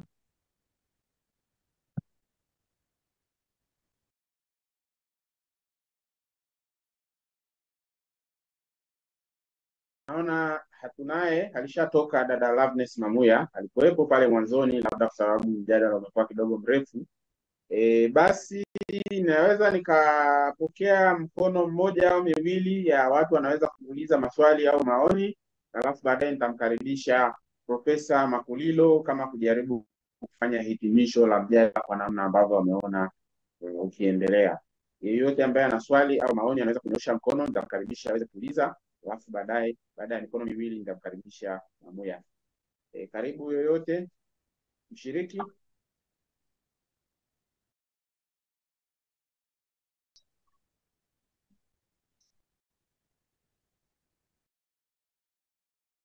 kuna basi Profesa Makulilo, nimeona mkono wa Absalom Kibanda. Huyu nafahamu ni mwandishi wa habari mkongwe, karibu.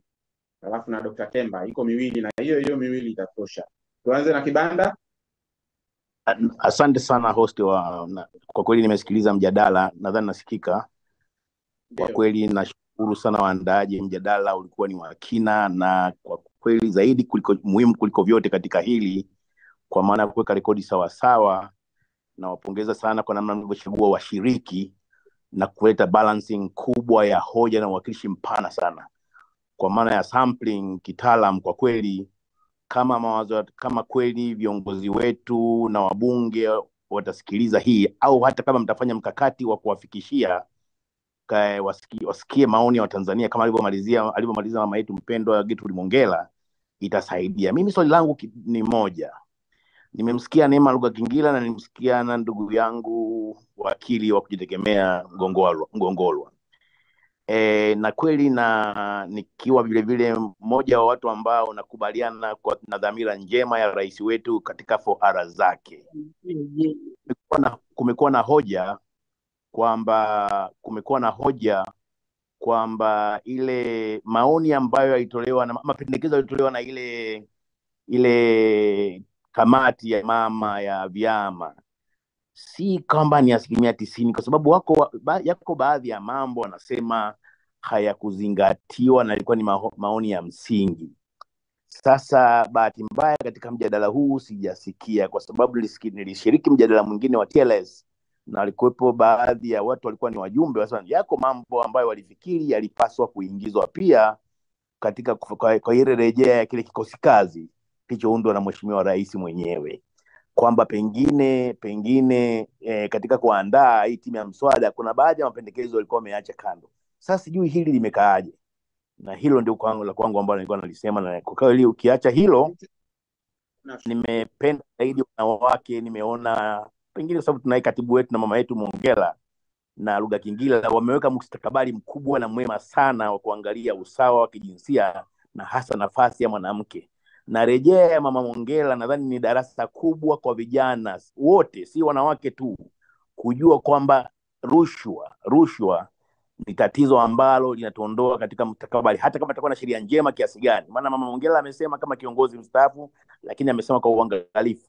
Lakini ukiangalia hitimisho ni kwamba kama tutakuwa na rushwa, kama kutakuwa na rushwa, hata sheria zikiwa nzuri kiasi gani, tutakwama. Nashukuru sana. Asante sana Bwana Kibanda kwa maoni yako, yamesikika na nadhani mmoja wa washiriki anaweza kuyajibia au kuyatolea majibu. Naomba sasa nimkaribishe Dr. Temba Anectus na yeye atoe yake, alafu tupate majibu na hivyo tuhitimishe mjadala wa siku ya leo. Karibu Dr. Temba. Okay, kwanza nashukuru sana kwa hiki kipindi ambacho actually kinatumika ili kuelimisha watu na siasa zetu za nyumbani ili watu waweze kuelewa vizuri. Kitu cha kwanza ni mshukuru balozi wangu hapo Mongella, na kuna Neema vile vile. Wao wametufanyia kazi nzuri sana kwa watu wa diaspora, na sauti yetu sisi actually ni mojawapo katika kujenga nchi yetu. Kitu ambacho mimi sasa nataka kushukuru kwamba Mama Samia naye amekuja hapa New York, United Nations, na tumekaa naye, tumezungumza vizuri sana na hizo 4R zake tunazijua vizuri na tunajua anazitimiza kwa kipindi ambacho ni kigumu kwenye nchi yetu, lakini tunaona maendeleo. Lakini kwa upande wangu mimi naona kwamba tumezungumzia sana hapa haki za binadamu, haki za wanawake, lakini ukiangalia kwamba sisi kama taifa ni la Watanzania wote, na wana diaspora ambao wako nchi za nje kweli hawajaweza kujumuishwa kwenye huu mchakato wa kuchangia kwenye taifa, japokuwa nao vile vile wanachangia kifedha nchini Tanzania, lakini kwenye mchakato yote hii hawapo. Hivi kuna sababu gani? Tunaona tunazungumzia haki za wanawake, hiyo ni kitu cha kwanza kabisa, lakini ujue hata diaspora kuna wanawake vile vile. Kuna watu ambao ni wajuzi lakini hawashirikishi kwenye mchakato wa nchi nzima. Nitatoa mfano. Tulipata uhuru mwaka wa 61 na nchi ya Senegal kwa kipindi hicho. Nchi ya Senegal washirikisha wanadiaspora kuingia kwenye mchakato wa nchi yao. Miaka 62 sasa hivi GDP yao ni mara 10 kushinda Tanzania. Na sisi wa Tanzania hatukushirikishwa kabisa. Kwa hiyo utawaza kwamba GDP yetu sisi ni 0.66, hatujafikia hata moja. Kwa hiyo mimi naona hivi, kama tunazungumzia usawa wa nchi au maendeleo ya nchi, tuwe pamoja, tushurishe watu wote, maana kila mtu anataka maendeleo ya nchi yake. Na ukiangalia sana sasa hivi duniani ambapo tunaingia kwenye geopolitics, utakuta kwamba diaspora ndio wanaendesha mambo ya nchi zote. Kwa mfano, angalia Israel ilivyo sasa hivi. Okay? Walianzia ni diaspora. Urusi, Uchina angalia, ni diaspora. Wanajumlisha uchumi wa nchi yao. Lakini Tanzania hatuwapi nafasi diaspora wao kuchangia kwenye nchi. Hata kimawazo, very very important, hata kwa kimawazo, hata kifedha. Kwa mpaka sasa hivi ukiangalia Watanzania walioko nchi ya nje wanapeleka $1.2 billion kushinda hata jimbo la Dar es Salaam na Dodoma, ukichanganya hayo, lakini hawapo kwenye mchakato wa kuchangia kwenye nchi yao.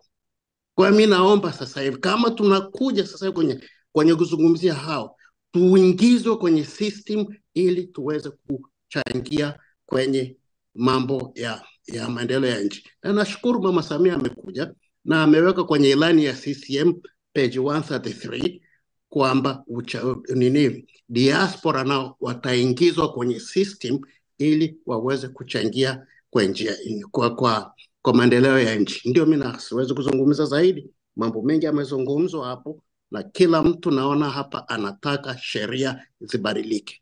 Tukiwa tu kitu cha kwanza tubadilishe mfumo wa kuhakikisha kwamba nchi zetu bottom down, kwamba watu wote walioko kwenye vijiji au kwenye majimboni ndio wanaochagua viongozi wao, ndio wanaopenda maendeleo yote, lakini vile vile kuhakikisha kwamba sheria inafuatwa. Hakuna mtu ambaye anaweza kusema kwamba sheria anaweza kukinga sheria. Ni Kiswahili kimenipotea kidogo hapo.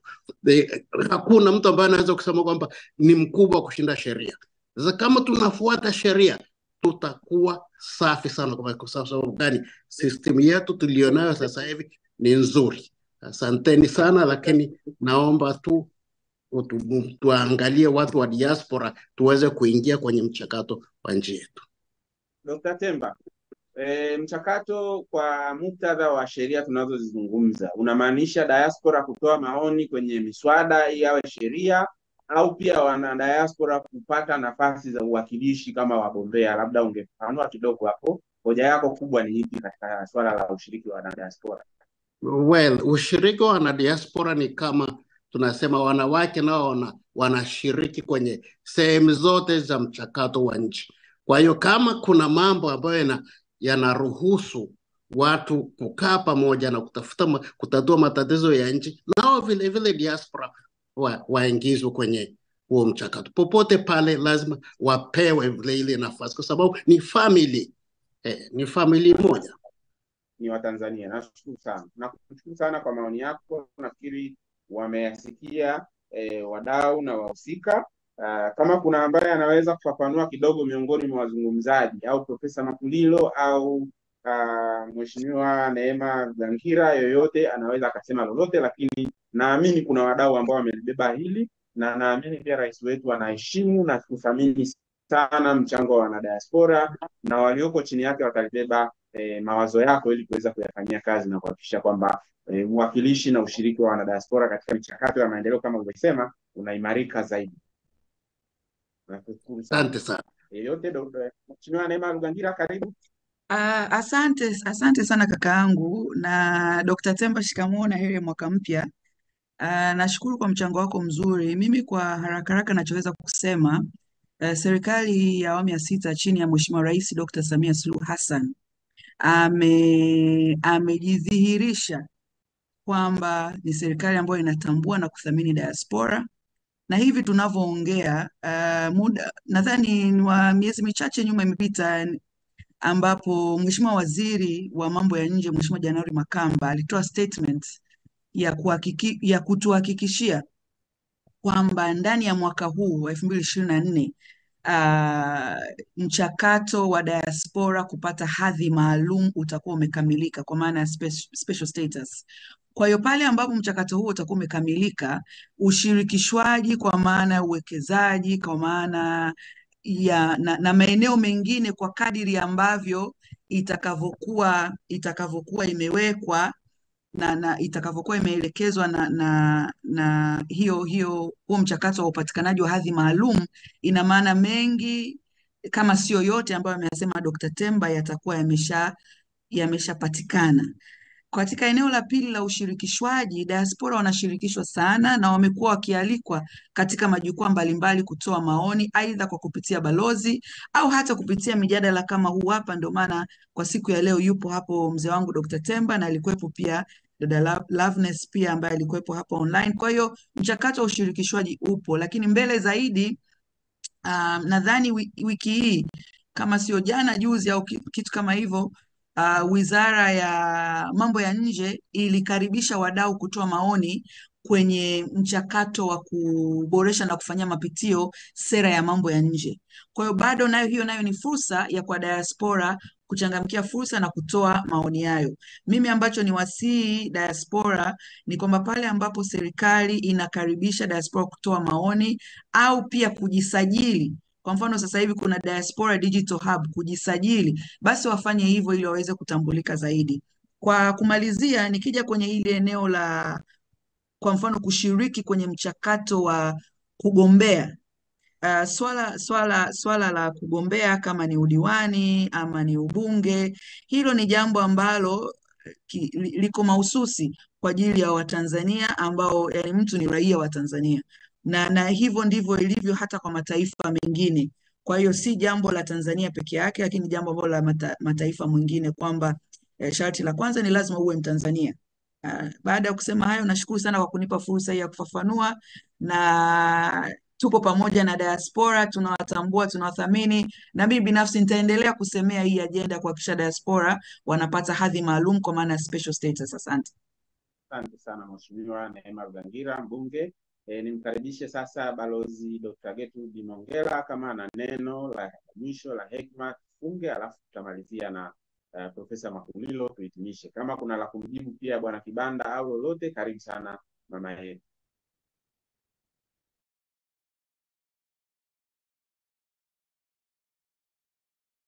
Tafadhali fungua kipaza sauti.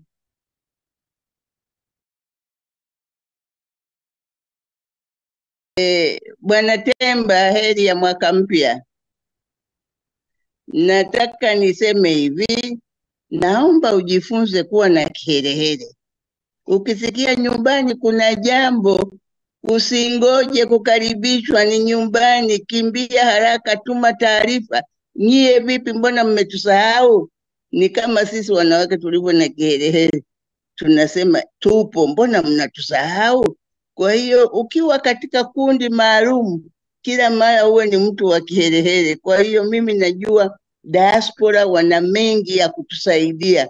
Mkisubiri tuwakaribisha, wakati mwingine tunazidiwa na matatizo, mara tumefurika, mara mvua zimekata. Kwa hiyo tafadhalini, mimi nawajua mna uwezo mkubwa sana, tumieni kiherehere. Nashukuru sana Dr. Mongella, Mheshimiwa Balozi. Naomba nimkaribishe Profesa Makulilo sasa tuhitimishe. Muda umekuwa mrefu zaidi kuliko tulivyotarajia. Karibu sana. Kwanza namshukuru sana Mama Mongella kwa sauti yake nzuri tutakuja na kiherehere chetu.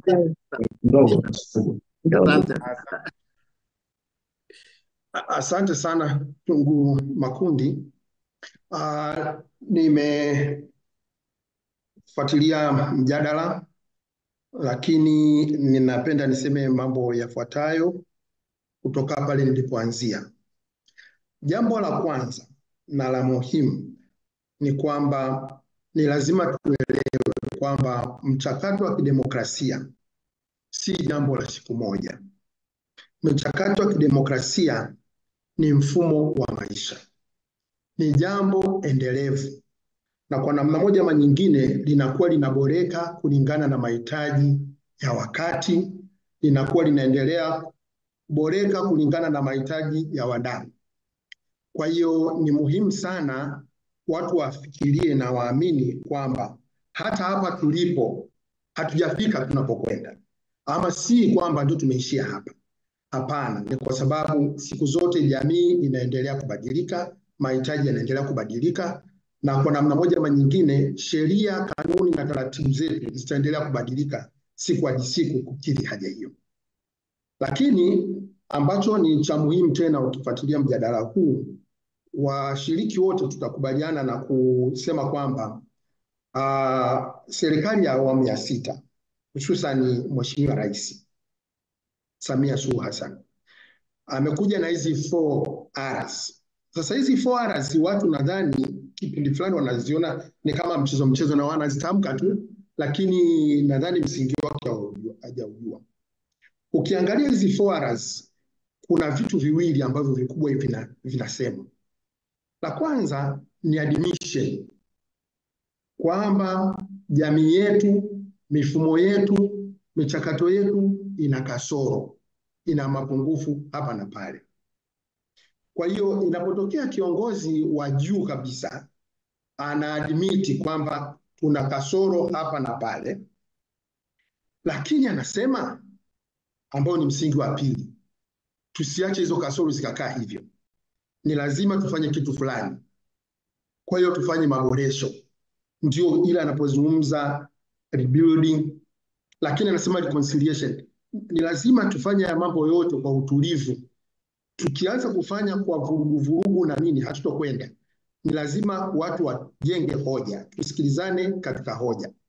Na hizi hoja ziko nyingi, Watanzania wako wengi sana na hoja ziko nyingi sana. Itakuwa ni uongo kusema kila hoja ya kila mtu itaingia kwenye hizi sheria. Haiwezekaniki. Kwa hiyo ni lazima itafika kipindi fulani baadhi ya hoja zitachujwa, kwa sasa zitatufaa kulingana na mazingira yaliyopo, lakini hatujafika mwisho, tutaendelea.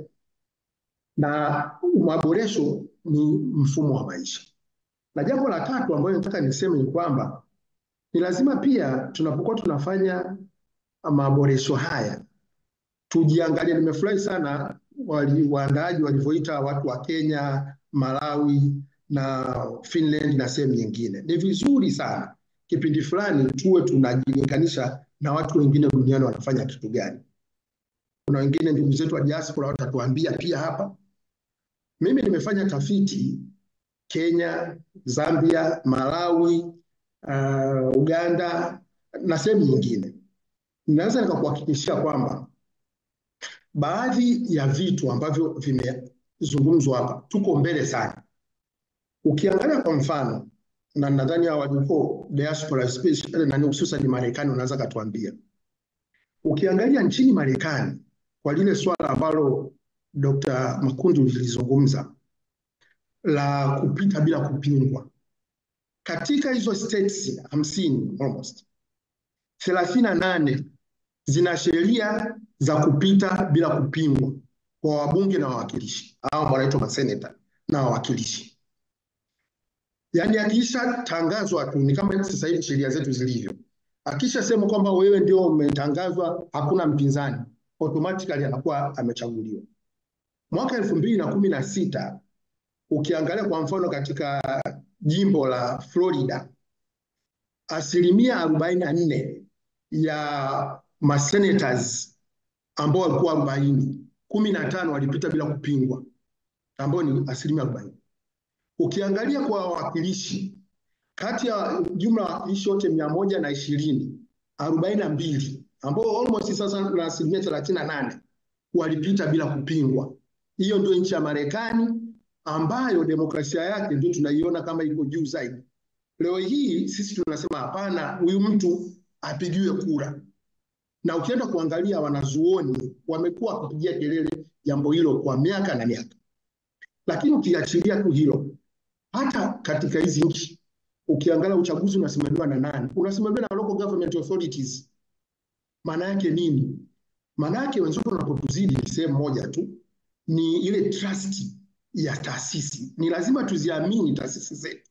Na hapa nadhani inabidi tuangalie hata katika maboresho haya yatakayokuwa yanaendelea, ni lazima tuhakikishe kuna kuwepo na utamaduni wa kisiasa unaojengeka kuhakikisha watu wanaziamini taasisi. Hii swala la mfano uchaguzi unamalizika tu unamaliza kupiga kura na wengine wanashika mawe wanakaa wanasubiri nani anatangazwa. Sasa hiyo ni kukosa imani. Kwa nadhani kuna kazi kubwa ambayo tunatakiwa tufanye, kutoa elimu na kadhalika ili kujenga huu utamaduni. Ukiangalia hapa Kenya tu karibu kwa ndugu zetu wana tume ya uchaguzi ambayo tuliambiwa ndio ya mfano. Afrika Kusini zinafanana. Ukienda kuangalia kila uchaguzi ukipita, nimefuatilia baada ya katiba mpya ya Kenya 2010, uchaguzi wa 2013 unaona tayari watu wamekwenda mahakamani, uchaguzi umepingwa. Uchaguzi wa 2017 watu wamekwenda mahakamani, uchaguzi umepingwa. Uchaguzi wa 2022 ni hivyo hivyo. Lakini ndio tunaambiwa hizi taasisi zilivyo kwamba ndio zilikuwa ndio katika Afrika kwamba ndio mfano.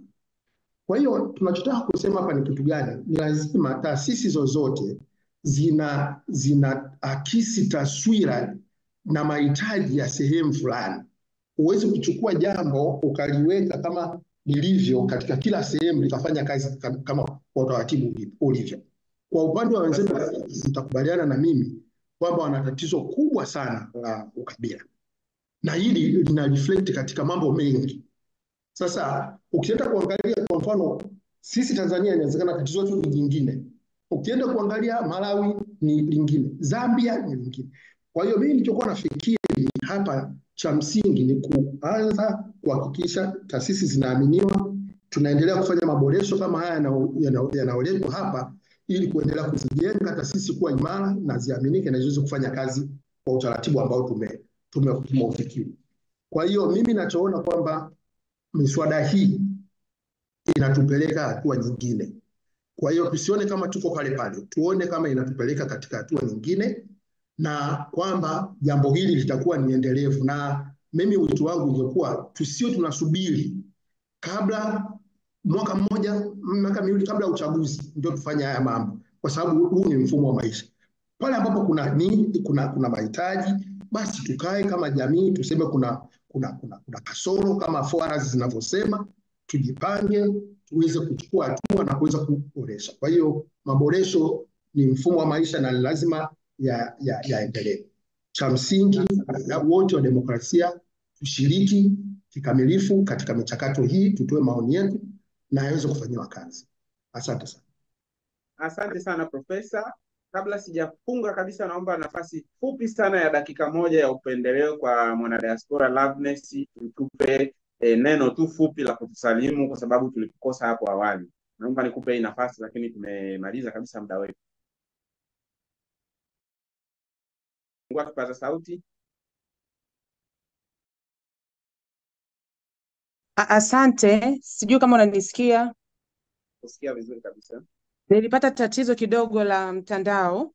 Kwanza nashukuru sana kwa kutupa nafasi hii ya kuingia kwenye mtandao, na pia nampa shukrani mama yetu Rais Mama Samia kwa kuweza kufanya kazi njema na kutimiza na kuahidi 4R inatumika, na faida ya 4R ndo hii ambao tuko hapa sasa. Nilikuwa naomba tu nipendelee kidogo, swali langu nilikuwa nimejiandaa kulijibu kama itaniruhusu muda wa dakika moja. Kila mwekezaji anapenda zaidi kuona nchi ina siasa zinazotabirika na wananchi wana amani na uongozi uliopo madarakani, ili iweze kujiridhisha na kujihakikishia usalama wa ukuaji endelevu wa mtaji wake. uliowekeza. Kwa hiyo basi sheria itaongeza chachu kubwa na kuvutia zaidi wawekezaji makini. Nafikiri nimekujibu swali lako kwa kifupi zaidi kutokana na muda. Asante sana, pole sikupa muda kutosha, lakini walau umepata nafasi ya kusalimu na kushiriki. Ndugu washiriki wote wa kimataifa na wa Tanzania, thank you very much for your time. Leo tarehe 6 kwa mjadala huu mzuri sana. Miswada bado inaendelea kupokea maoni Dodoma kupitia kamati za Bunge. Mnaweza kuwasilisha pia maoni yenu. Asanteni sana washiriki wengine mliouliza maswali mazungumzo haya. Mpaka wakati mwingine tena kupitia Tanzania Connect. Weekend njema na Januari njema pia, heri ya mwaka mpya. Asanteni sana, kazi iendelee, na washukuru sana. Asanteni sana, na tuweke trust kati yetu wote. Trust ndio solution ya matatizo yote. Asanteni sana. Bye bye. Asante sana. Asante sana. TANESCO imenikatia kabla sijaongea. Jamani. Ay, baba.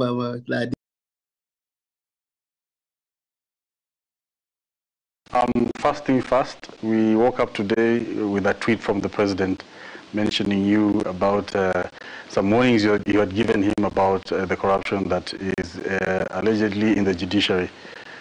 What did you warn him about? No, I mean, I was embedded with the presidential campaign, when he was campaigning to become president. And one of the things I've advised him so many times is about the judiciary, the need to reform the judiciary, because the status quo of the judiciary as of 2022 was not tenable going forward. I've told him about, how endemic corruption is, how, the judiciary, will be very active player in a negative manner in the politics, the economy, and the social progression of society. So the president was alive. I mean, he had his own view on the judiciary. I knew he will come back to it, but I think this is the right time. He thought that he should probably visit that agenda. As an insider and a person who was served in the JSC, who are these people that the president is referring to as people who are hindering his progress and his projects through constant litigation? I think what the president has is, this thing doesn't happen out of the blue. I mean, the courts don't just give